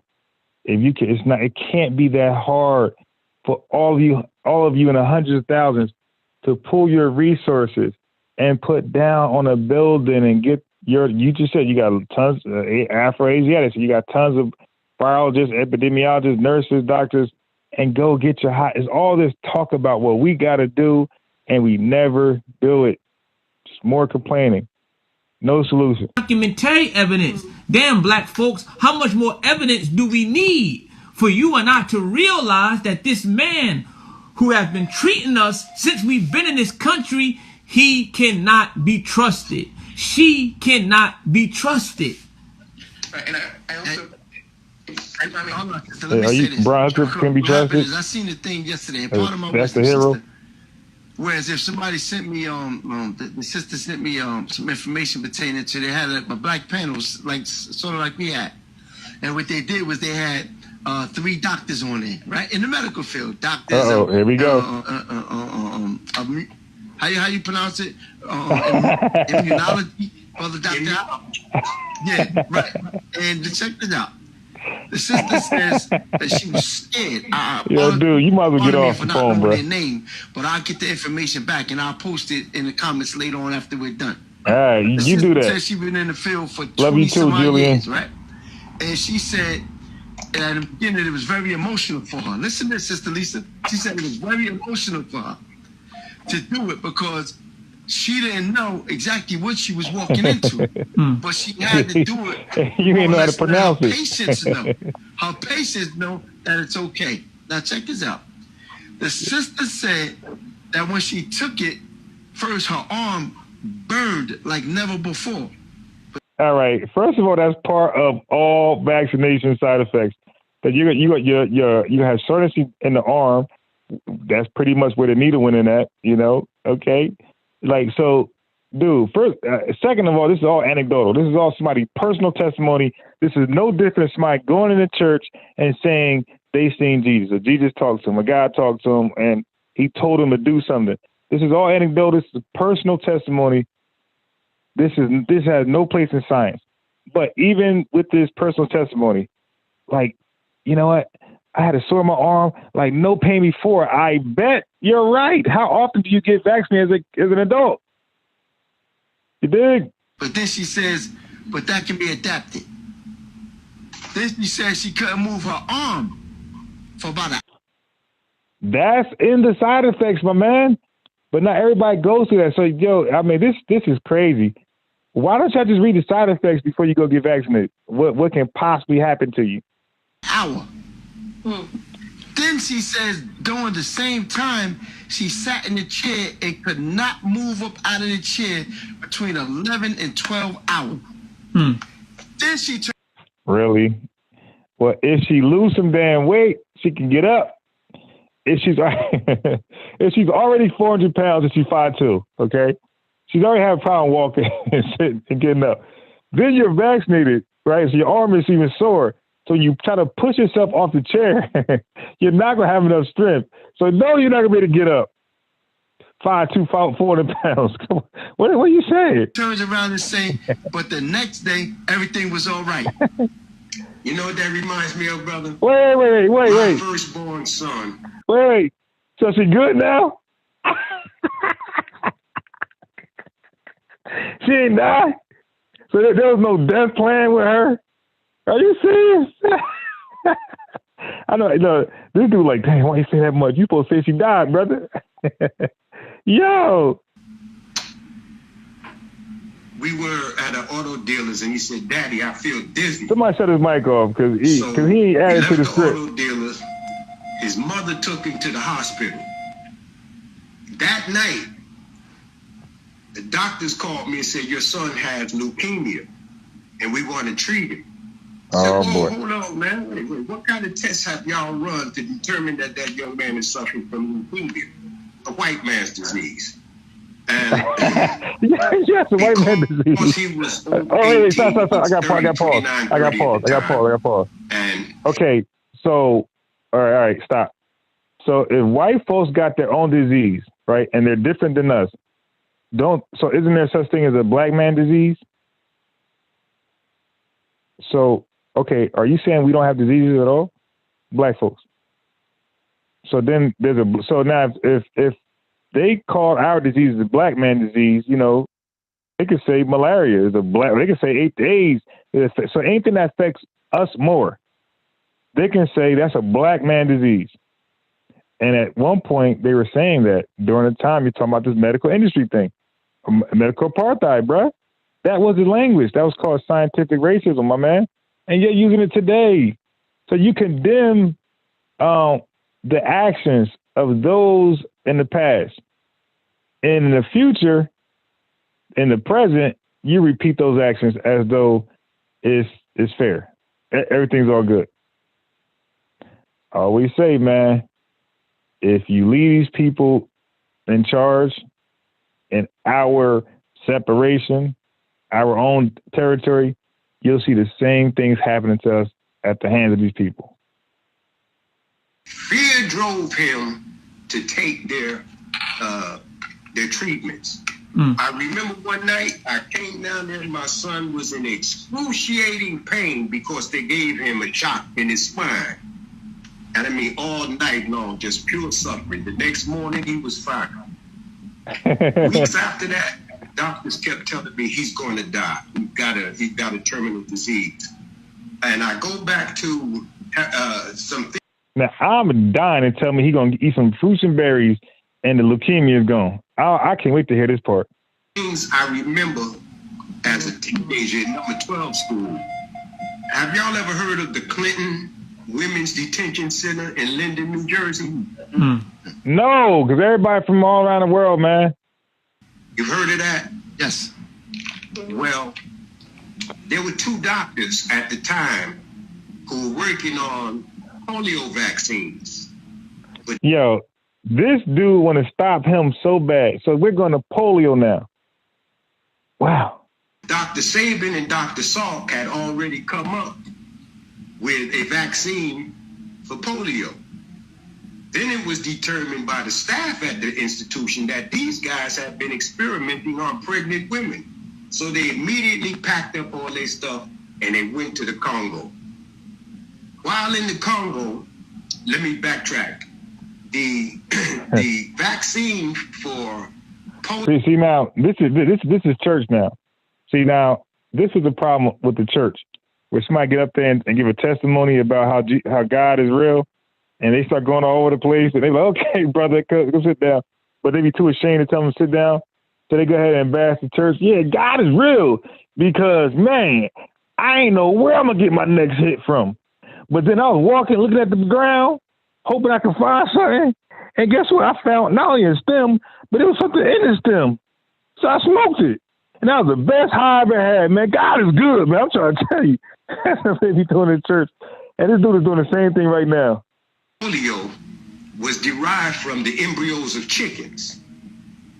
But they started experimenting with the kidneys of live chimpanzees. And the serum that they developed from those kidneys, they started injecting the Africans with them.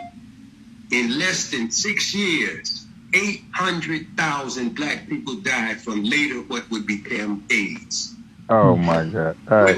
Hey, listen, this guy's all over the place. And he can't pronounce anything, so we really shouldn't listen to this guy. Lack the understanding of medical misprofession. And we begin to understand that we've always been the guinea pigs for these people, because they saw something in us that they lacked. They saw a strength that they had to attack from the genetic point of view. Nah, if they saw something in us, that means they seen us, we were gullible. And said, let's keep getting these guys, experiment these guys. These guys are gullible. All right? Anybody's going to fight and have a solution later on. They ain't going to do that. They're going to just complain and complain. So let's keep messing with them. Because the greatest fear of these people, and one of the reasons they've come up with vaccines, is they fear genetic annihilation. Because they know they suffer from genetic deficiency. Back in 1962, they came up with something called the Codex Amaryllis. Have y'all ever heard of that? No, sir. Hey, my man, you know you want to stop him. Just tell the brother, all right, my man, yeah, we going to just keep it on subject. Now we talking about something else. I'm sorry, the Codex Alimentarius. Wait, so he had it wrong? I got to back this up. So he had some, oh my God, this guy's all over the place. So he said, oh. Something called the Codex Amaryllis. All right, so it's called the Codex Amaryllis. I'm gonna look that up right now. Have y'all ever heard of that? Well, I'm about to find out if I heard of it. Have you heard of it? Have you heard of it? No, sir. I'm sorry, the Codex Alimentarius. The Codex. So I'm gonna hear the other one if you made a mistake, dude. How would I know about the other one if you made a mistake? Codex Alimentarius dictated that every cow. So this what happens when you be down. This what happens when you're down. When you go down so many rabbit holes, you can't remember anything. Yo, stick to a subject, but stick to a point. You trying to sound so smart and deep, and you try to connect these dots. You're all over the place. On the planet had to be injected with Monsanto growth hormone. Okay. Once we left the cows, they went to the chicken because they know what is the number one. What's the number one brother's table on Sunday? We ain't eating steak. Oh, we eating chickens. Are you serious? I'm eating chicken, but everybody know eating steak. So you talking about that's why I can't eat at their homes. Oh, yeah, y'all eating steak again? I can't go by that. I don't eat that. What are you talking about? We are eating steaks. Going back to what the sister said. Excuse me, what's your name, sis, from the FDA? Lisa. Sister Lisa. Nah, her name is easy as Lisa, and you forgot that. We have to deal with the element of fear because all throughout our existence in this part of the world, we've been exposed to the dangers of fear. Wait. So now you just went down like 20 rabbit holes. Brother, can you just tie this all up and tell us where you're going? So right now you just going. That's the problem. You're just going. You're not telling us what point you're coming to or what conclusion. What's going on here, my man? We act, we move, we respond out of fear and intimidation. So when they started coming up with a vaccine, now mind you, the flu's been around for a long time. They tried to give me the flu vaccine every time I go to the VA. Wait. So now we're gonna do the flu vaccine now. All right. Yo, this brother right here must have nothing to say. To let him just run around like that and just be in every rabbit hole and be like, yes, sir. That's right, bro. It's deep. Bro, stop him. Now we're talking about the flu vaccine. Go ahead, bro. I want to stop you from embarrassing yourself, my man. Her name is Lisa, Sister Lisa, okay? So you don't forget again. Mr. McKinney, don't come around me with the news. Because I would hate to have to be arrested in here for you trying to force that into. That's right. Bro, who's going to force you to take a flu shot? Bro, what are you talking about? I was a policeman here in Dade County for 2.5 decades. So I know what you're talking about. I've seen qualified and strong brothers turn into little boys out of fear of losing their job. Hey, brother, I just want to... All right, he finally stopped them. After, how long has it been ran for, yo? I think he's, what mark was that? The 30-something minute mark? Yeah, this dude been ran for, till you finally gonna stop him? He ruined his show. No wonder they about to cut it. The show is ruined. If Brother Harry, if I could just interject, the Honorable Elijah Muhammad said that we drank the milk of fear from our mother's breasts. That's right. So this is how they always dominate. So here we go with the idioms and just the little fancy phrases and quotes. Brother, can we learn something today, man? And controlled us, even though we outnumbered them. And they have always feared that if we ever organized, that we would one day do to them what they have done to us. All right, so can you organize, please? Now here we go with the we gotta do something talk.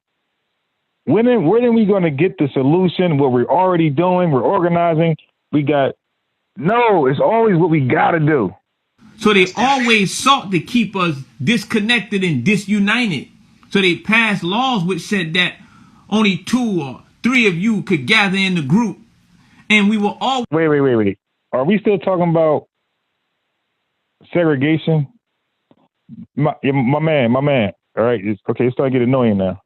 Dude, we're 60 years past segregation, my man. All right? There's no law right now passed you can't gather. So why you guys are not galvanizing and gathering and unifying right now? Stop it. Always under their watchful eye. Always up under their supervision.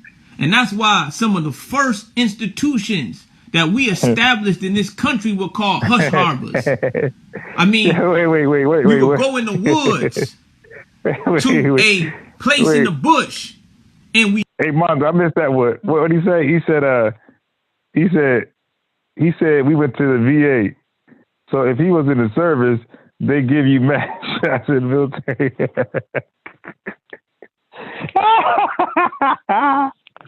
Yeah, this dude is funny, yo. Yo. We knew that words traveled on air, so we would wet a blanket and we would hang it up so that the wet blanket would catch our voice when we prayed, or when we praised, or when we danced, or when we planned, and when we strategized. So we've always been up under their watchful eye. Oh my God. And what you and I are doing, or what we are doing here in talking and organizing and strategizing and sharing our intellect and sharing our knowledge in this country, it was illegal. In North Carolina in the 1830s, it was illegal to sell a black man or a black woman a book or a pamphlet. So they have always sought to keep us lethargic, keep us docile, and keep us ignorant. But now that the masses of black people are waking up with this new technological surge, they have to now plan to get rid of us because they can no longer keep us as ignorant as they once did. So now they're stepping up the ante. And the Honorable Minister Louis Farrakhan says that it is imperative that we as a people in this modern day and time, that we know our enemy. Not our enemy based on an environmental trait, but our constitutional enemy. Those who have always sought to kill us, to maim us, to demurder us, to malign us, and to do what it is that they have always done to us, which was to ultimately destroy us totally as a race of people. It's vaccine business. Yeah. Oh, Sister Lisa, let me ask you this, because I'm going to get to the vaccine. Thank you, brother. Because Jamila brought this to my attention earlier. When it comes to the two companies right now that's producing the vaccines, you got Pfizer and Moderna. Mm-hmm. And Jamila said, what you said about Moderna, sister? This is Moderna's first time ever putting something out on the market. They haven't even put out any product on the market ever before. This is their first time ever putting out a product on the market, and they are estimated to make $11.7 billion from administering. Oh yeah, I'm pretty sure they'll make some money. Million vaccinations worldwide, and they have these pre-existing contracts with the governments around the world to administer. I'm pretty sure. So who are they? And I've seen a lot of articles. They're a pharmaceutical company. What's wrong with that? Okay, not every pharmaceutical company sells pharmaceuticals. Some of them manufacture them, and they sell them to other pharmaceuticals. And what they do is they take those and they brand them. Okay? It's called a manufacturer. That's what they do, right? They do the same thing with T-shirts. They make T-shirts, and you take them and you put logos on it and, you know, your little drawings on it, and you sell them. Okay? That's all. Articles popping up slowly about people wanting to draw back from actually administering it to the people that they're giving it to, because people are dying from this vaccination. Sister Lisa, Sister Lisa, please go into specific details, sister, about what you spoke about last night. Brother Hot covered, Brother how they all covered it. In particularly when you said, and let's go back to, because you pronounced it in the beginning, that the people are taking this when the FDA themselves are not approving it. So if the FDA, who the minister said was wicked anyway. Okay, so if the FDA does not approve it, but they authorize it, how is that much of a difference? Now, these alternatives, family, that they're coming up with, these alternative medicines. She just talked about the berries and medicines, or traditional medicine of China and Africa.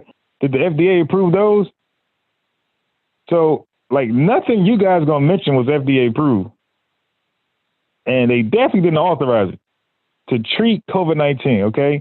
They did not approve because, again, the approval process has a lot to do with paperwork. But have you ever worked at a pharmaceutical company before? You would know that.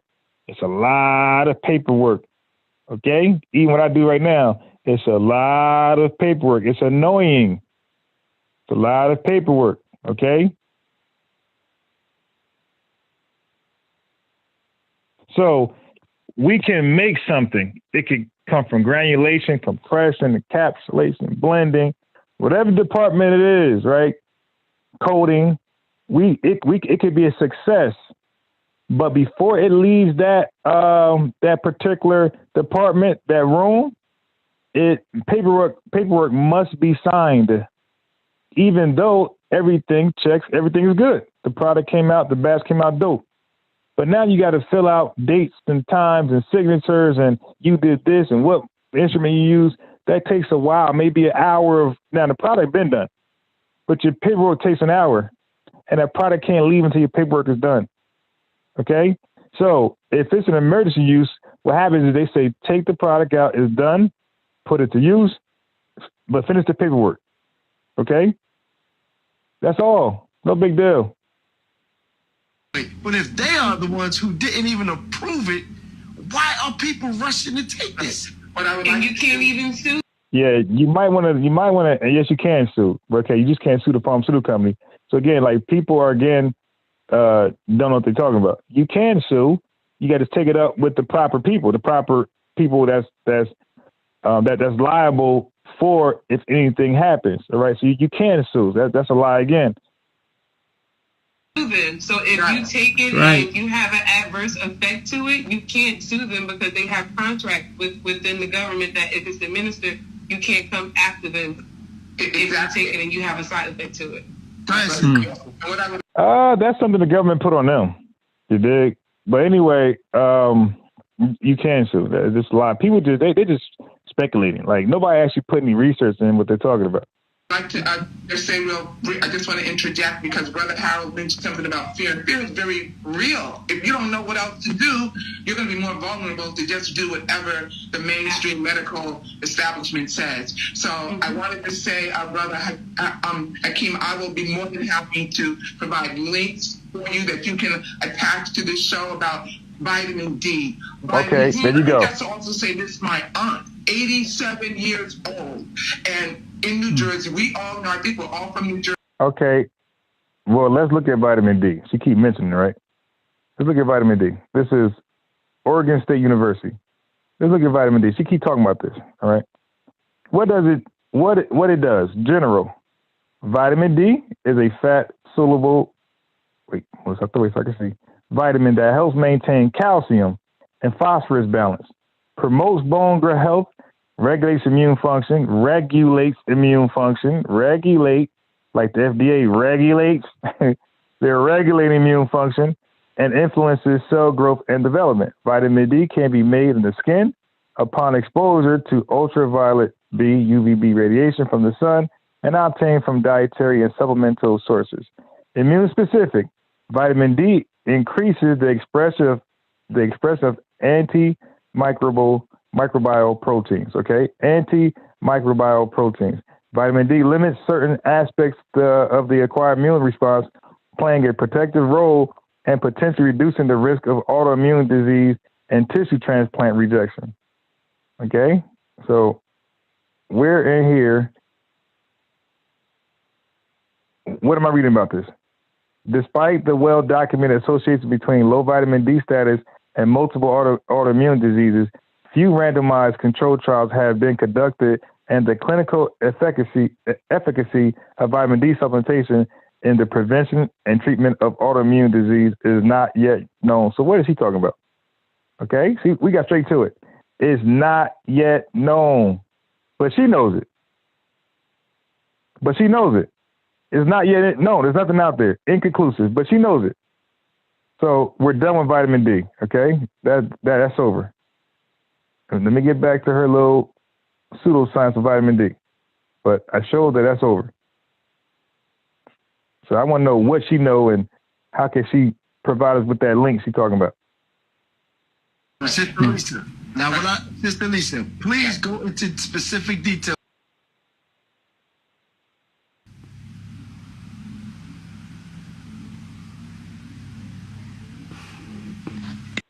Wait.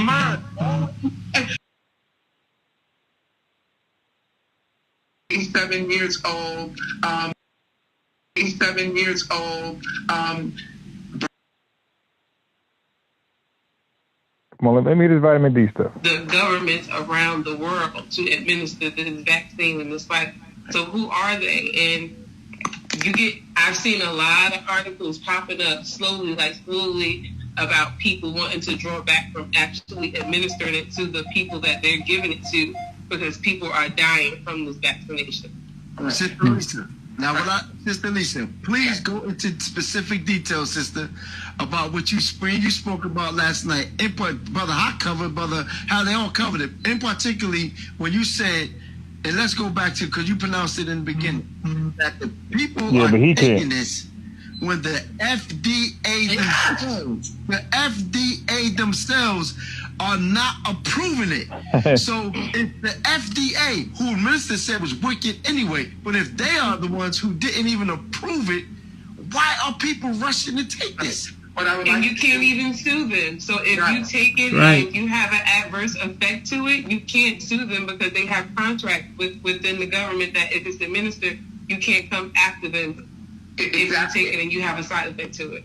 What I would like to just say I just want to interject because Brother Harold mentioned something about fear. And fear is very real. If you don't know what else to do, you're going to be more vulnerable to just do whatever the mainstream medical establishment says. So I wanted to say, Brother Hakeem, I will be more than happy to provide links for you that you can attach to this show about vitamin D, vitamin C. Let me just also say this, my aunt, 87 years old, and in New Jersey, we all know, I think we're all from New Jersey. New Jersey was part of the epicenter. We were hit so hard when this first hit in the United States. And so my aunt, 87 years old, Black woman, also pre-existing condition, breast cancer. She found out she had COVID-19. She didn't even get sick with it. I asked her what was she doing. She told me she had been taking 1,000 milligrams of vitamin C, 1,000 milligrams of vitamin D, and drinking green tea, and that she had been doing that every day. I think she was doing that even before COVID hit. That's an example right there. Also, I wanted to say I will make links available, and I also just have to comment real quickly and not even get into the politics of China and the United States, but it's really important to understand the way the United States has used biological warfare against countries throughout the world, and it is the United States that has invaded more countries, that's continuing with these wars, that have dropped more bombs on any people. All right, so we got another rabbit hole there. All right, so let's go back to vitamin D. Let me make this larger so you can see it for yourself. So, okay, vitamin D, what it does, what we know, right? Let's go to what we know. Despite the well-documented association between low vitamin D status and multiple autoimmune diseases, what does few mean? Very little.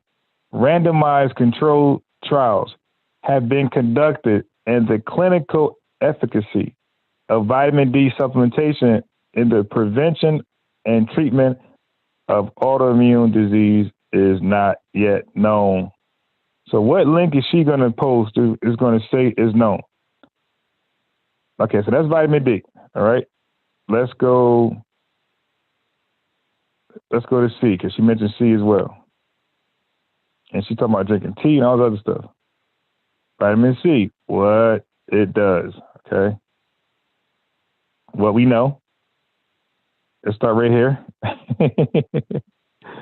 At this time, the scientific evidence is insufficient to advocate what she's doing, vitamin C supplementation in the prevention of pneumonia in the general population. Okay?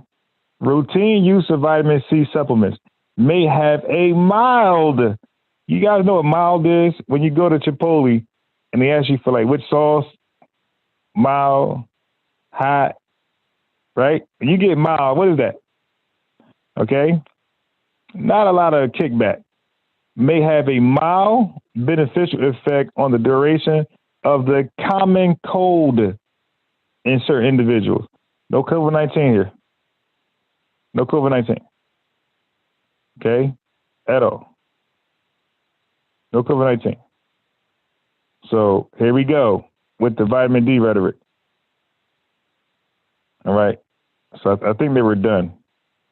In the United States, so I mean, I think that there's a whole lot of stuff that comes from this mainstream media, the propaganda about China, but just looking at what China did with this disease and how they have handled it and what the United States did, because the United States is all about money and also control, biological warfare, and we can even get into, we won't have time now, but if we look at how it's very interesting how these diseases just crop up out of nowhere, because the United States, they had published in 2015 how they developed a bat coronavirus with the horseshoe bats in China, and that they worked with the Wuhan Institute of Virology to do it. And suddenly China is hit with that. I heard SARS, that there's questions about how did SARS happen? How did China get hit with SARS? MERS. That's boom, just arises out of nowhere. But anyway, I just had to... MERS, that's a Mediterranean. That's a Middle East. What are you talking about? What do with China? I mean, I got something to do with camels. Why you mention MERS? That real quickly. But is there any way that I can share my screen a moment to just show people the FDA press release? Is that possible? Did the FDA approve anything you said as a treatment or prevention of COVID-19? See, they want the FDA to approve vaccines, not authorize them. That's not good enough. They want the FDA to approve vaccines, but their fake little alternatives needs no approval. This is the alternative right here. Everybody take clear lungs, you dig? And it's not FDA approved, but hey, theirs ain't either, you dig? That's where they go with this. Can you do it on your? I think I can. Hold on. Let me see if I can do this. Let me see if I can do it. Okay, I'm gonna try. Just bear with me. Yes, while you get that together, let me bring this because I like to bring in the comments too. Sister Kathy, peace and blessings, Queen says, I refuse to take that vaccine. The same people that bought thousands of body bags for the hospitals now wants to provide vaccine for this. Actually, they ain't the same people, my man. The same people who brought the body bags out had no choice, because those people were infected with COVID-19 and they had no vaccine. You dig? But they had vitamin C. Vitamin C was always there. Vitamin D was always there. Zinc was always there. And so was milk. You dig? And everything else you think is a treatment, cure, or prophylaxis, that was always there. But what was not always there was the COVID-19 vaccine. All right? Now, you guys could have solved it way back then with your little traditional African ancient medicines. You dropped the ball. Okay? You dropped the ball. So don't try to put it in the hospital. COVID-19 vaccine was not there. The hospital was saying, had we had this, the death toll would have been nowhere near where it is right now. But we had y'all stuff all along, and y'all did a horrible job of passing it around. Things they know nothing about. How ignorant do they think we are? It's a lot of people actually going out and getting it. I'm trying to yeah, because they want to live, man. They want to be protected. I have a serious problem, and it's my problem. Go ahead, brother. As everybody on the panel has already stated,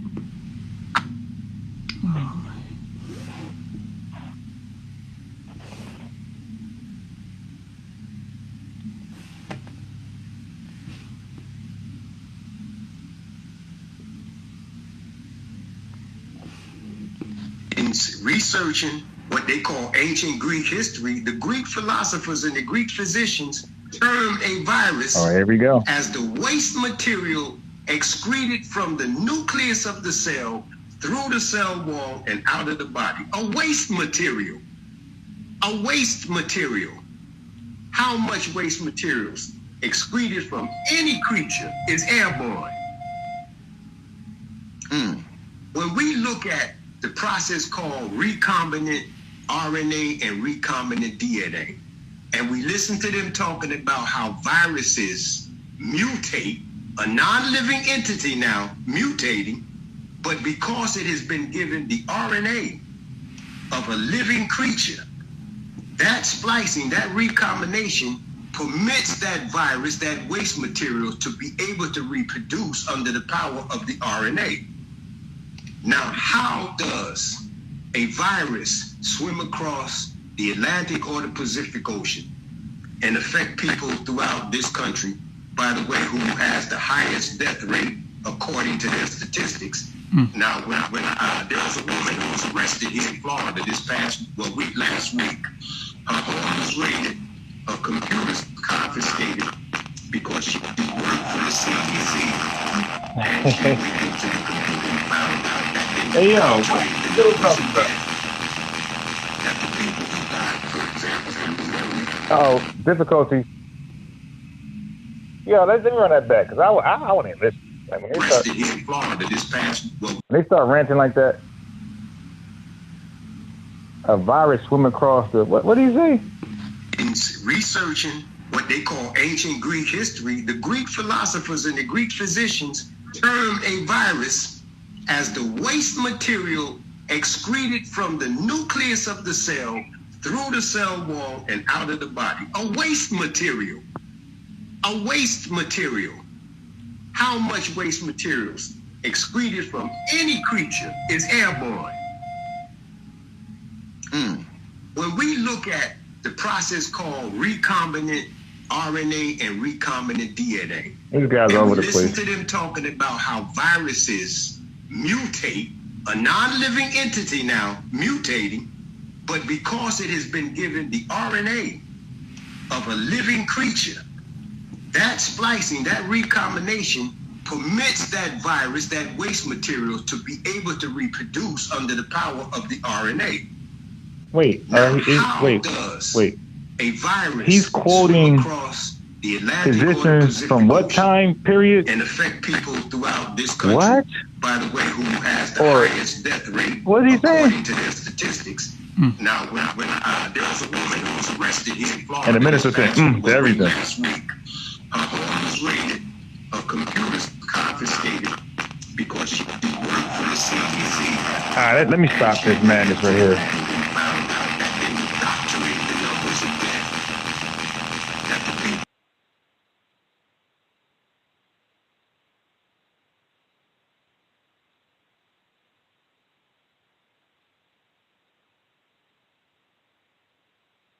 All right. Oh, here we go. Haq Muhammad, the student minister of the Honorable Minister Louis Farrakhan, for the Muhammad Mosque of Islam number 25, which is located here in the city of Newark, New Jersey.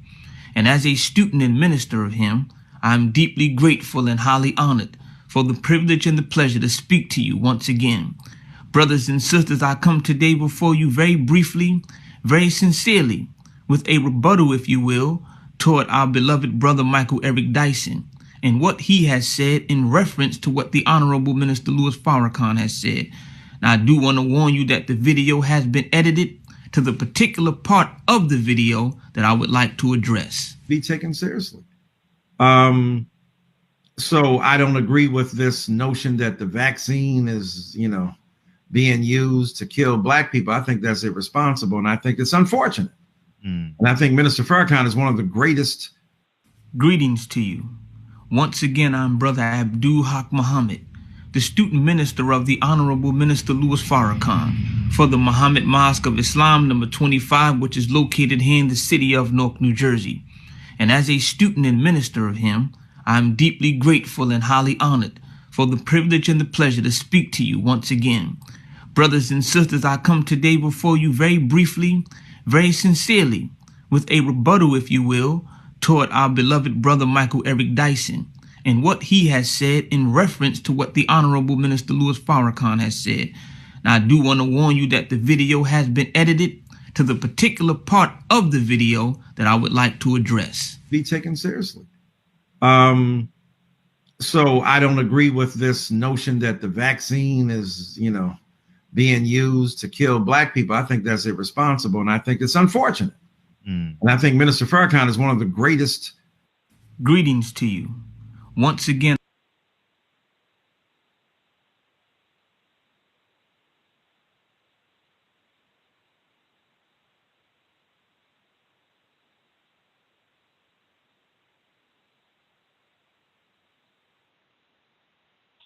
I'm just trying to figure out why it's not playing the whole thing.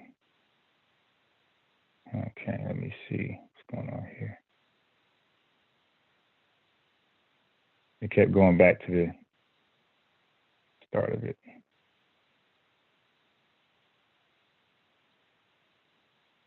All right. Okay. That ain't gonna be it. All right. Damn.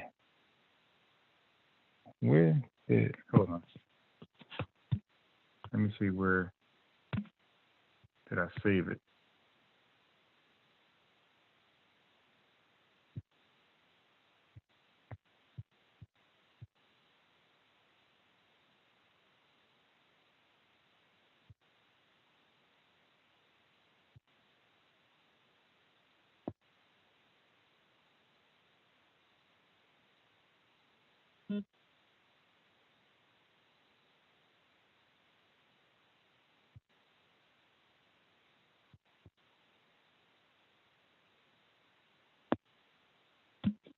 All right. So anyway, I'm going to just play. Okay. So he was saying that his minister, did not say that the vaccines kill or something like that. So, and he cherry picked his own video to play, but let's play the real video. We have to survive because the death plan is in motion. Okay, now what's the death plan? What is the death plan? What is the death plan? You say, well, black folks are the most prone to the COVID virus. Why is that? Because of the comorbidity conditions, diabetes, heart failure, obesity. Name all the comorbidity problems. We lead in that. Well, let me ask you this. How did we get in this condition? Come on. Did you know that there's food that they prepare for you and me? Okay. In the hood? Okay, now watch this. That they kill us by zip code? When they know your zip code, they send the worst food in for us to consume. Okay, now, if you're eating the worst foods, see how the dots start to get loose and get crazy? If you're eating the worst foods, that means you're poor nourished, right? Wouldn't you have the worst response to COVID-19 that attacks people who are poorly nourished? Okay, so we got to keep the story correct. If we're eating the worst foods, then we don't have a lot of vitamin D6 or vitamin C, as you said earlier. You dig? We're not properly nourished. So if a virus comes along that attacks or takes advantage of our poorly nourished bodies, then we're going to be at high risk. The symptoms, the damage is going to be 2, 3-fold, 10-fold compared to people who are getting the better foods, as this minister is saying. Talk to me. Yes, sir. Flint, Michigan is not an accident. Yes, oh, damn.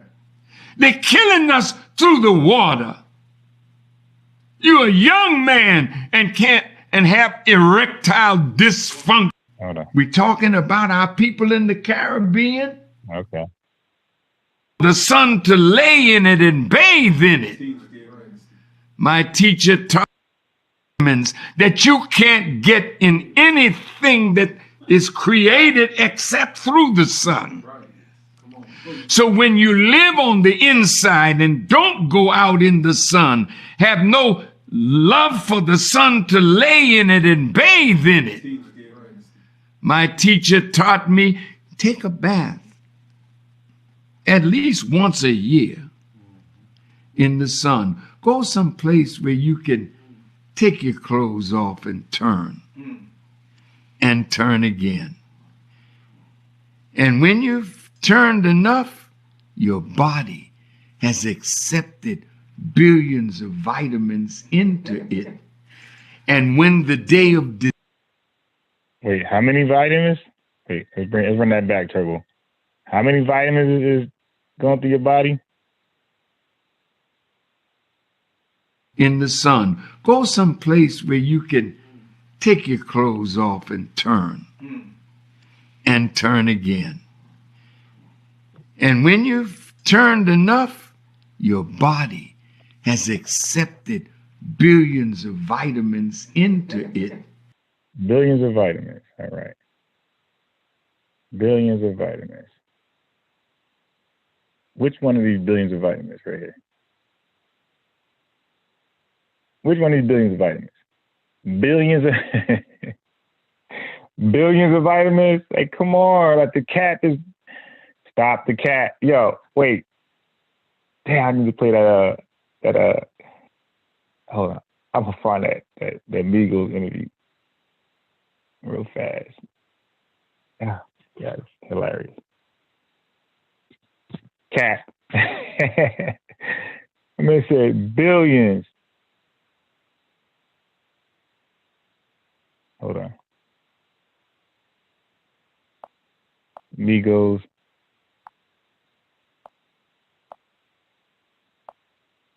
Migos. If I just press this right here. My man said billions of vitamins. Okay, I got it.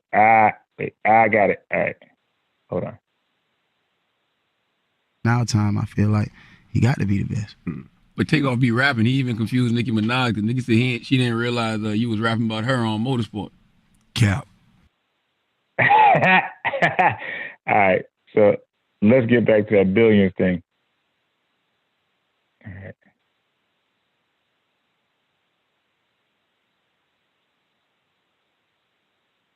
In the sun, go someplace where you can take your clothes off and turn again. And when you've turned enough, your body has accepted billions of vitamins in. Cap. Now with the album. Stop the cat. But let's go. Into it. And when the day of disease comes, the vitamins rise up to defend us against disease. That's why in the Caribbean, they're not worried about a pandemic down there. Really? Now they're getting. What? Wait, wasn't the Zika virus killing them out there? They were worried about a pandemic. I think the Zika virus was killing them. Us ready for the vaccine. Come on. Brothers and sisters, do you believe that Satan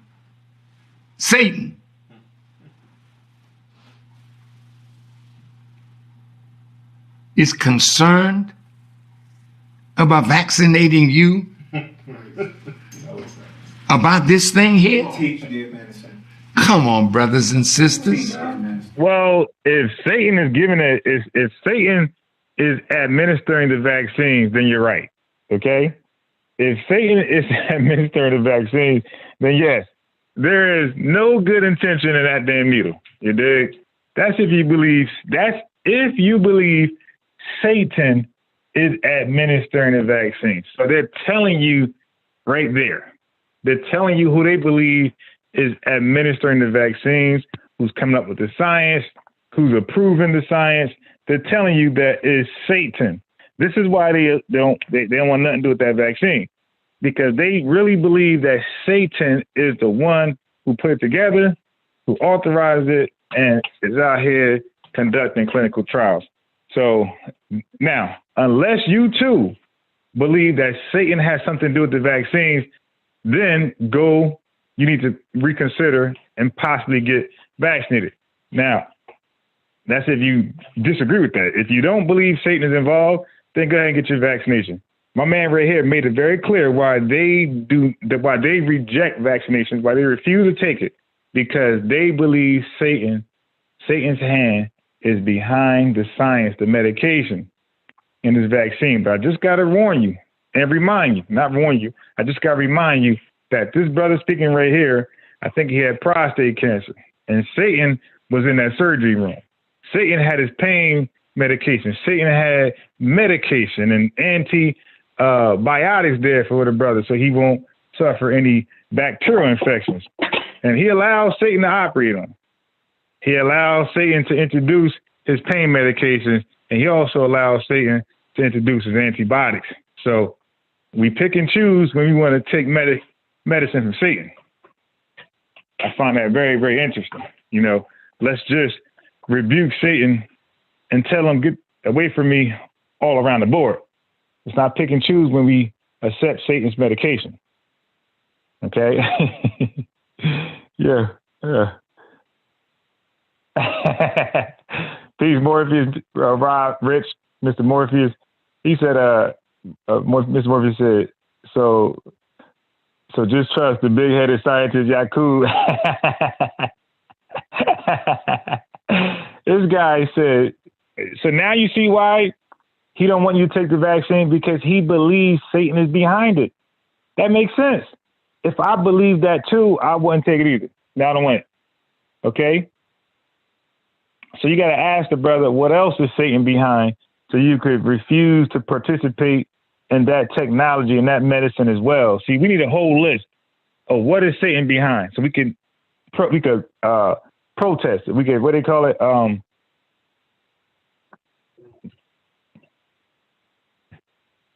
You dig? We can add that to the list of things we're going to boycott, right?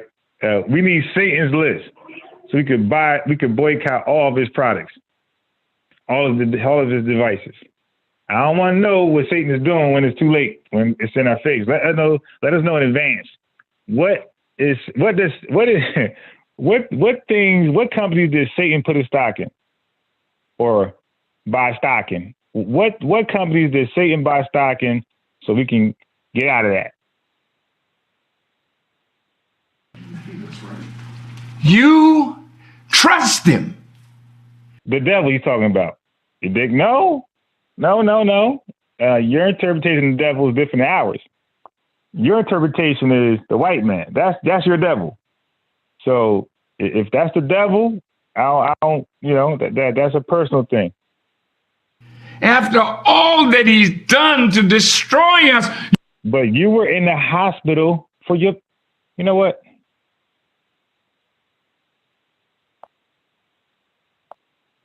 So you trusted him, but we can't trust him. Hold on. That's the first time.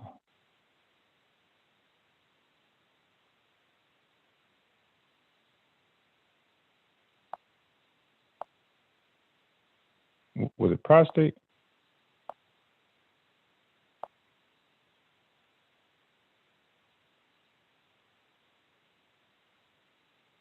Louis Farrakhan battling cancer. All right. Nation of Islam leader Farrakhan, out of hospital, has been released from a hospital related to prostate cancer. His organization announced on Tuesday. So he trusted them back in 2007. This devil. You dig? Nation of Islam leader Louis Farrakhan has been released from a hospital nearly a month after undergoing 12 hours of surgery for problems related to prostate cancer. His organization announced on Tuesday. So when his life was on the line, he trusted the devil. He trusted the devil, medicine and technology, that it would save him. Okay? Now, when your life is at stake, when your health is at stake, don't trust him. It's funny. Only when it's convenient. And we talking about a death plan? You trust him. And your trust is sickening because you love your enemy and you hate yourself and your friend. How could you allow him to stick a needle into you saying he's helping you? Teach. You like to eat fast food? Fast food is death food. You don't know. I mean, you trust so much your enemy. And you're so fearful of a man that will tell you the truth. Okay, so Afro-Asiatic, no problem. He said the minister trusted Allah. That's why he's still here. So why we can't take the vaccination and just trust Allah? And we'll be still here. Why we gotta not take it or not trust the devil? Why we can't trust the devil and do the same thing, but just put our faith in Allah? And surely Allah is the best knower. Yeah, he trusted those doctors, those white doctors, right? That what they call it. They said a beast in human form. They trust those gorillas to perform that damn 12-hour surgery. You will listen to me, and then you'll go back to being the same person. Yes. You notice they offering you money now? Come on, dear minister. Go ahead. When has this devil ever offered you $1,000 or $1,500 to take a shot? Teach, dear minister. Teach. They give you free shots of toxic waste. Yes. I don't know if they're free. I think you need insurance. I think you got to pay if you ain't got insurance or waiting a long, long line. I think there's definitely an inconvenience if you ain't got insurance. Yes, sir. Free. My God. The same toxic waste, he says. Lead that's in the water in Flint, is in the water in Detroit, is in the water in Cleveland. You watch, it's in the water in Chicago. You ain't free. Teach them. You on a death watch. If you don't understand it, you're not going to be here to do all the wonderful things you talked about. I want you to live.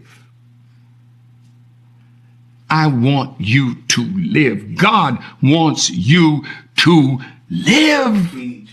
So why we can't take the vaccine and trust Allah so we can live? But if you refuse knowledge, if you love the enemy so much and are afraid of him, you love that were those doctors your enemy at the time of surgery? Because he'll tell you, all right, if you don't take this vaccine, you can't work here. Right. Well, hell, that's all you had when they brought us here to work. Yeah, if that was irresponsible, I don't know what it is. He said basically, if you got to choose between your job and the vaccine, well, hell, that job, yes, working, it was a bad thing anyway, because that's all we did anyway. So if you can get out of work, shoot, you be doing yourself a favor. Basically, that's what he's saying. But you got nothing for it. So now you got a little job. A little job. So you see how they look down on black folks? We don't have careers. We're not making big money. We're not these scientists that the sister said earlier. We're not the virologists and epidemiologists. We're not the big businessmen, the moguls, Damon John and all that. Oprah's. Nah, we all just barely making money off our labor like slaves. But you're going to have to learn to walk away from something that's killing you. Walk away from the job and the thing that's killing you. And do something for yourself. Okay, there you go. Quit your job and do something for yourself, right?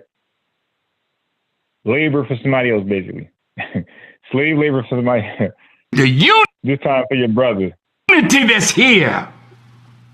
We can do things to feed and clothe and shelter ourselves. Don't let them make you afraid. Well, if you don't show that you're vaccinated, you can't come to school. What a blessing. Great. Go ahead. What a blessing. Yes. That's right. Because Dr. Umar got that school for you, you dig? So if you can't, if you're denied public education, you go right to Dr. Umar and enroll. You dig? What's that thing called? The Frederick Douglass, Marcus Garvey, Nat Turner, you dig? Malcolm X Academy. So there you go right there. It's a blessing because now you get to enroll in Dr. Umar's school and pursue your high learning. Okay, high learning. You get to pursue high learning. Tell the cracker, I ain't coming to your school. When you tell me I can't go to your school, I open up a school of my own. You got the knowledge. You have the wisdom. You can teach your people. Like the sister said earlier, the Honorable Elijah Muhammad said, you can have a university under a tree if you're teaching the knowledge of the universe. You heard that? Now, but you don't believe in the knowledge of the universe. Survive. Wait, you don't believe, you don't accept the Big Bang Theory? You don't believe in the knowledge of the universe. So the minute you start opening that book to teach the knowledge of the universe, you start going into protons, electrons, and all these things, photons, you're going to close that book. Oh, nah, this ain't what we accept. We don't subscribe to this. Because the death plan is in motion. You $1,000 or $1,500 to take this vaccine, you can't work here. Right. To make you afraid. Well, if you don't show that you're vaccinated, you can't come to school. What a blessing. Great. Go ahead. What a blessing. Yes. Tell the cracker, I ain't coming to your school. Hey, when you tell me I can't go to your school, I open up a school. He's basically saying, quit your job, don't go to school. So who really has a death plan for us? Don't go to school. Don't go to work. They ain't a death plan. So how are you guys going to deal with healthcare when you got to get some, let's say, dental work done? Somebody unfortunately has a stroke. What's going to happen to that person? Brain aneurysm, needs surgery for something. You dig? Now what? You got no money, no insurance, and you're not educated. Now what?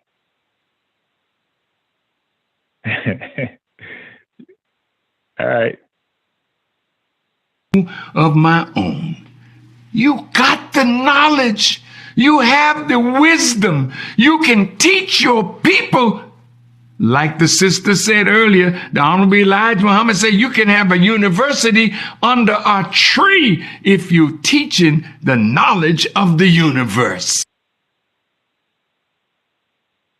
The knowledge of the universe. You can have a university under a tree. And this is what we're selling nowadays. You dig?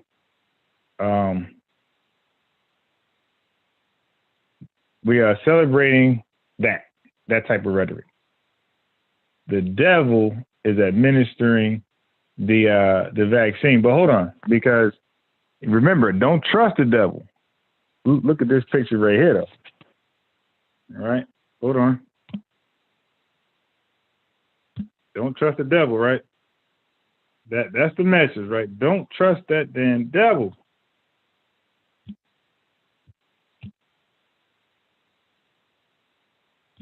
One second. I'm telling you, these guys do one thing, or these guys tell you one thing, and they go the opposite. All right. Do not trust the devil.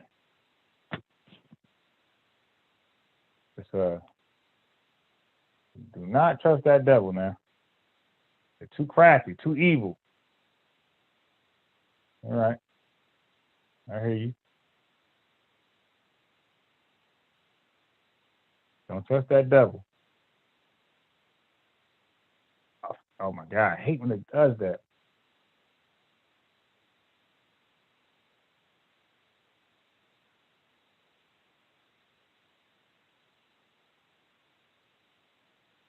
All right, I got it. Don't worry, I got it. Open. Close that. There we go.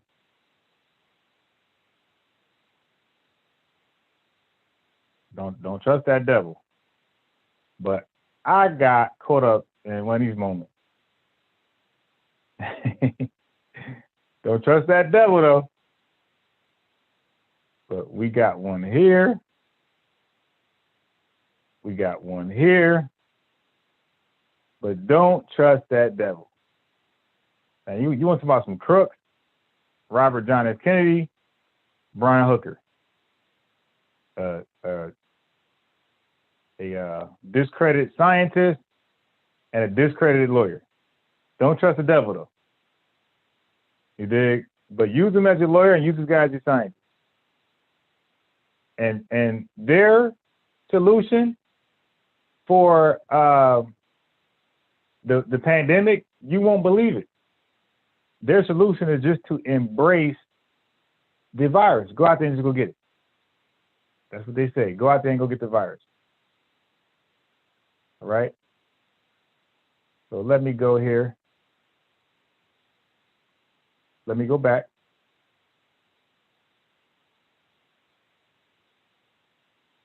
We got one more for you before we get off. One more for you.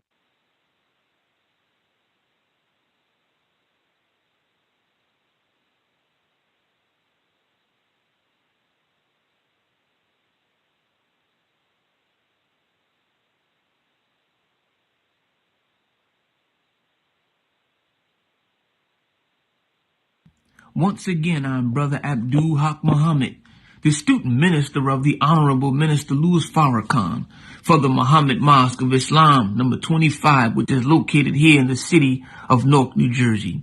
And as a student and minister of him, I am always deeply grateful, and I am always highly honored for the privilege and the pleasure to speak to you once again.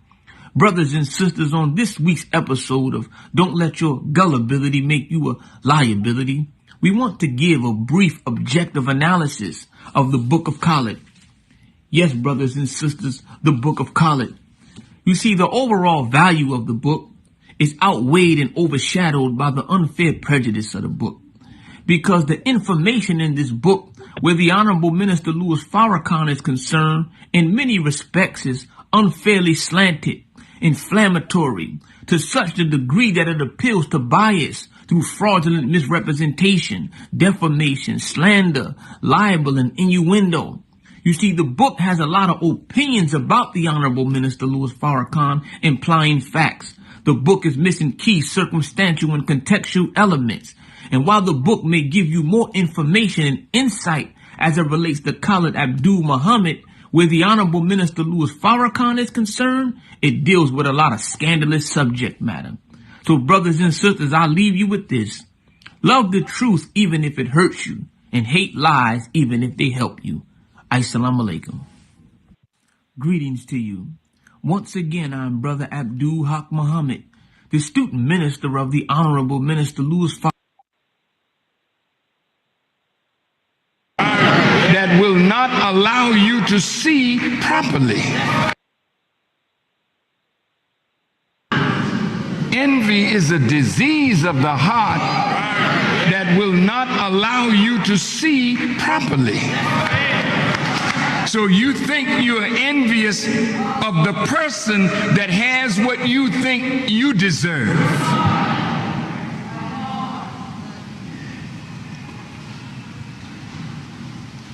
But your hatred is for God, for allowing somebody to have what you think is your possession. And what happens to us is we lose sight on our own gift, because you're blinded by your envy of the gift that your sister has, your brother has. Envy is a There you go. The great words of your minister. That's what he's good at right there.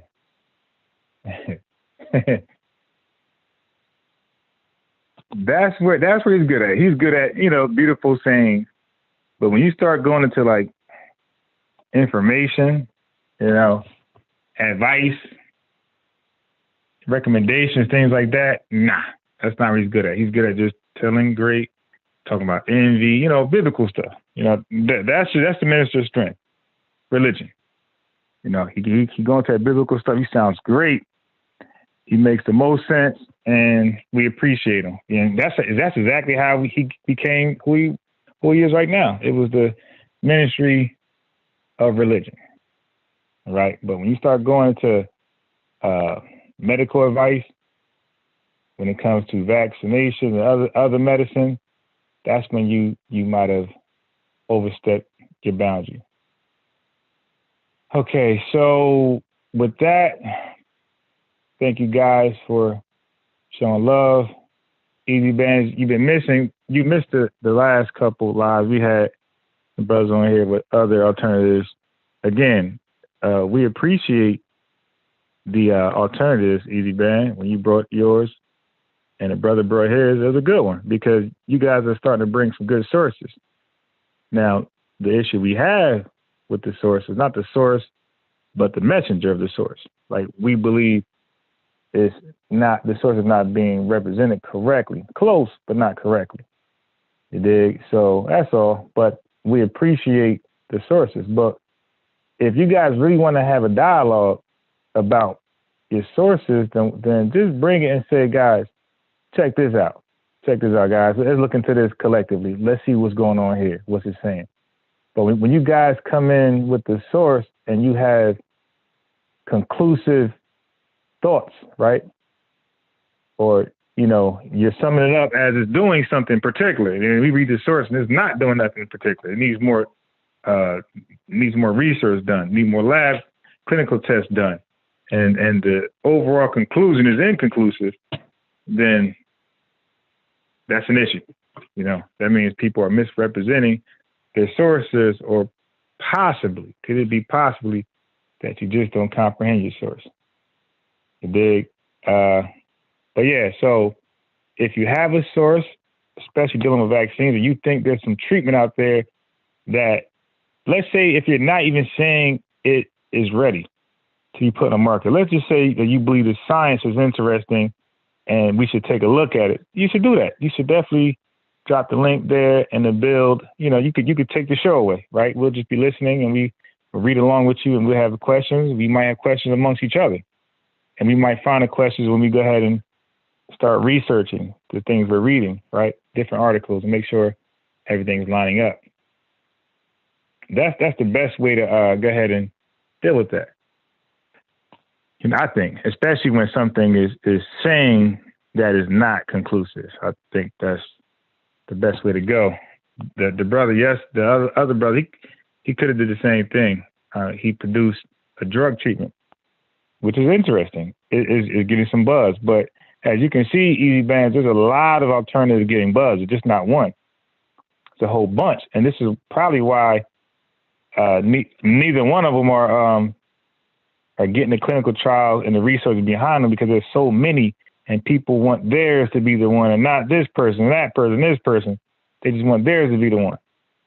And that's a possibility. Just throwing it out there.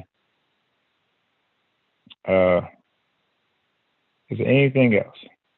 Oh, so anyway, we are supposed to be at work right now. So somebody asked a question. Like, I think Decent was like, "Yeah, you doing morning lives now?" No. Now I am, because some fool at the job tested positive for COVID-19. So, protocol is everybody go home, everybody get tested, wait for your results, then come back to work. So that's what's going on right now, you dig? So that's why I'm live this morning. I'm probably gonna be live throughout the week, early mornings. But yeah, Afro-Asiatic, whenever you wanna, I can't say whenever because I'll be lying, but let's come up with a date. Yeah, you gotta hit me on Facebook. You gotta hit me on, matter of fact, look, let me show you my Facebook. All right, it's gonna go out. For some reason, my browsers, they don't like to, well, on this particular laptop, if I go to Facebook, I'll show you. Let me show my screen. So here, all you gotta do is send me a friend request. Where's it at? Where is it? Oh, here we go. Oh, not this one. Hold on.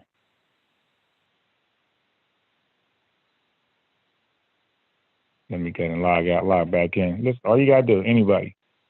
And this is also how you are updated on the lives. Because what I do is, when I go live, I usually send the link out to everybody who's has Facebook Instant Messenger and we're friends. I send a live out to let you know that we're live, just in case you're busy, something like that. So let's see if this. Okay, so this is it. So I'm gonna show you the Facebook. All you gotta do is this. Now, a lot of you guys' YouTube channels be different than your Facebook name. So if I haven't accepted you, that's because your name is different. I don't know who you are. But I'm going to start just accept anyway. So look, it's right here. Damn it. Where'd it go? All right, so you guys see it right here. Right here. Come on. There you go. Ron Harrison. He's right there. Just type that name in, send a request. I'm going to accept it. Let me know who you are on YouTube so I can tie the name, the Facebook name that's going to be unfamiliar with the familiar YouTube channel name. Yeah. So that's the best way right there because everybody else is doing it. Everybody else hit me on Facebook. So now when you go here, we can plan it out.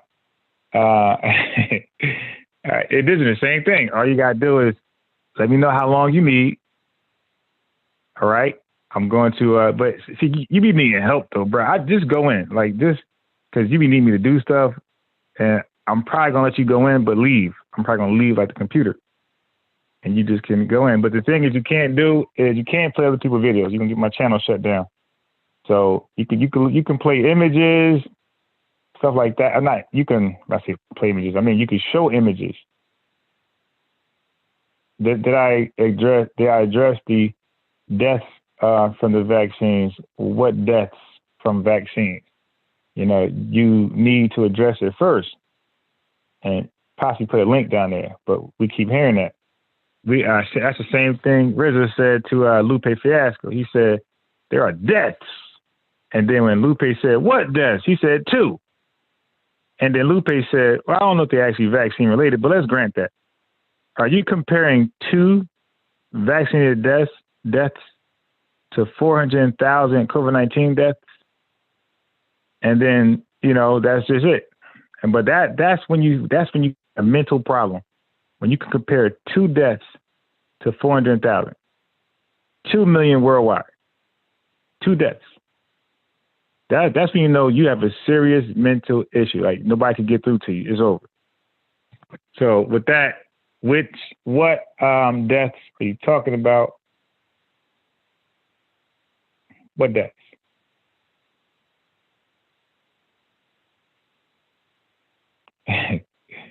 Yeah. So yeah, we want to.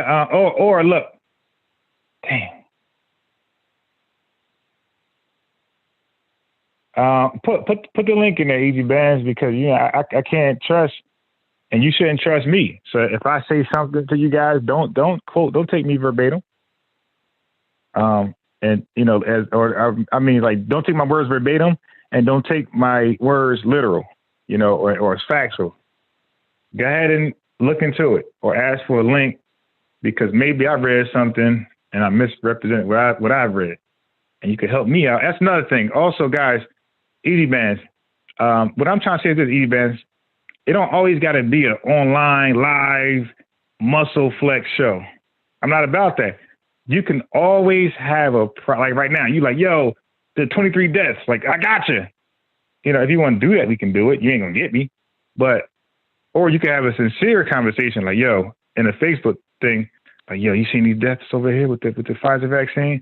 And let's say if it's clearly that, and I disagree or deny it, then you bring it to the live and say, yo, man, I try to talk to Unbiased about this.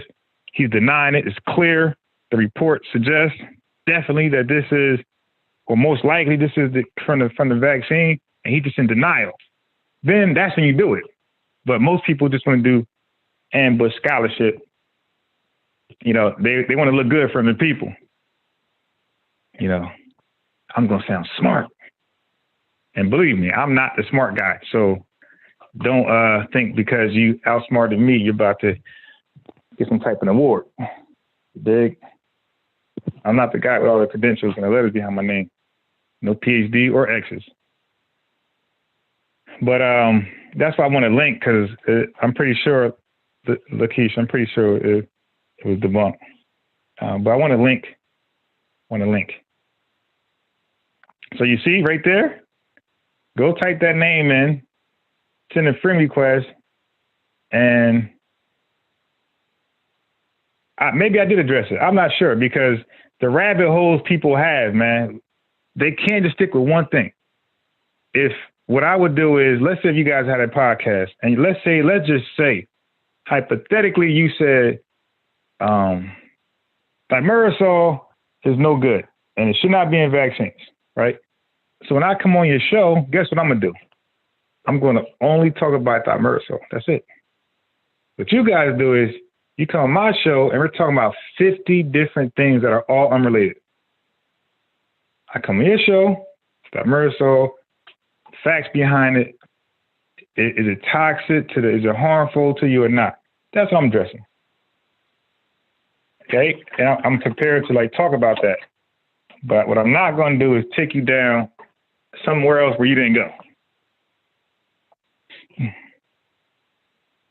So, and that's what's being done over here. You guys can't stick with one thing, and sometimes we let you start the build, and then you bring something up, and then we're no longer there. We're somewhere else.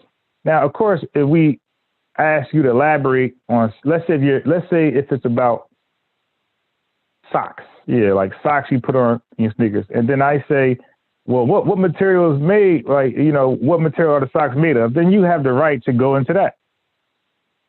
Or if I say, well, what's your favorite shoe to wear with the socks? We expect you to talk about the shoes now. But you guys be going on rabbit holes for no reason. So,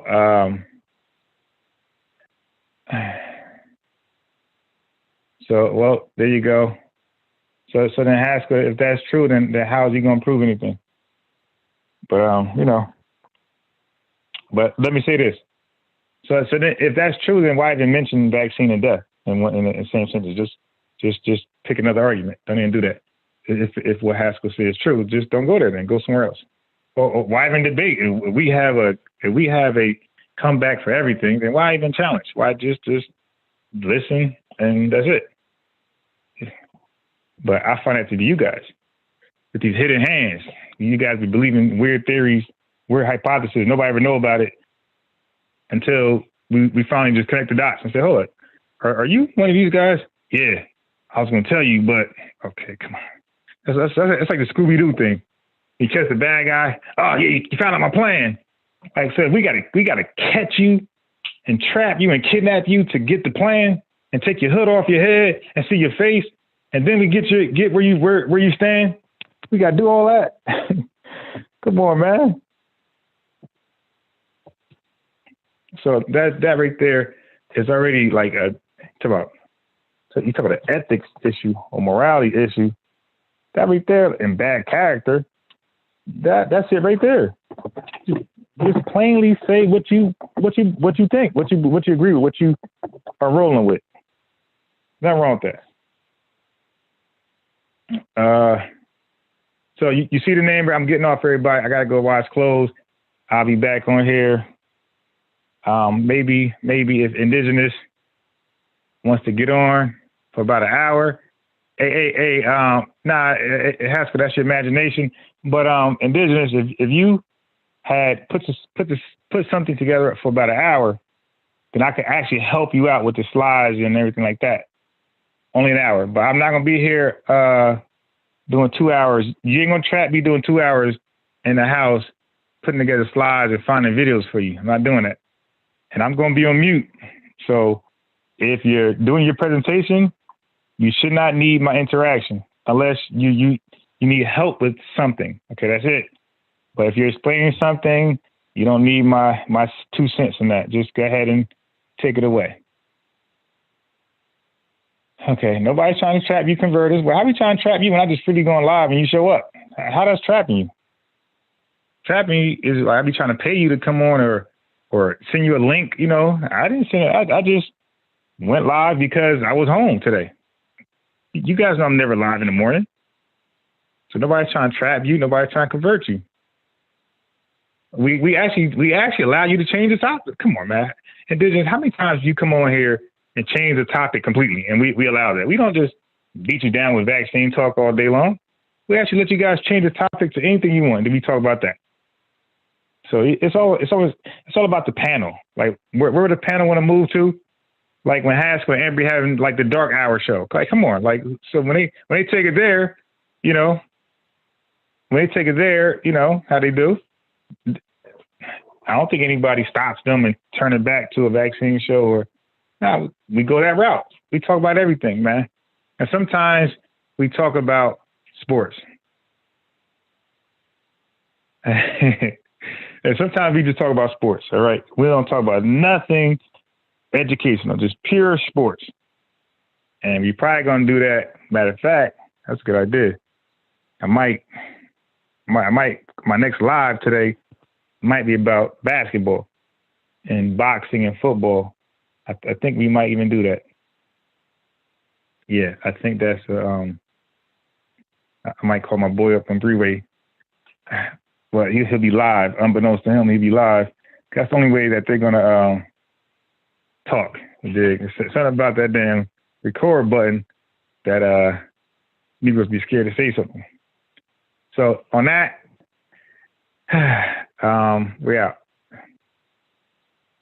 So we're coming back with sports. Boxing, because it's big news there. Football, you got 4 teams left. And you got basketball, because you got Harden on the Nets, and you got a lot of things going on. You dig? So Weezy is out of here.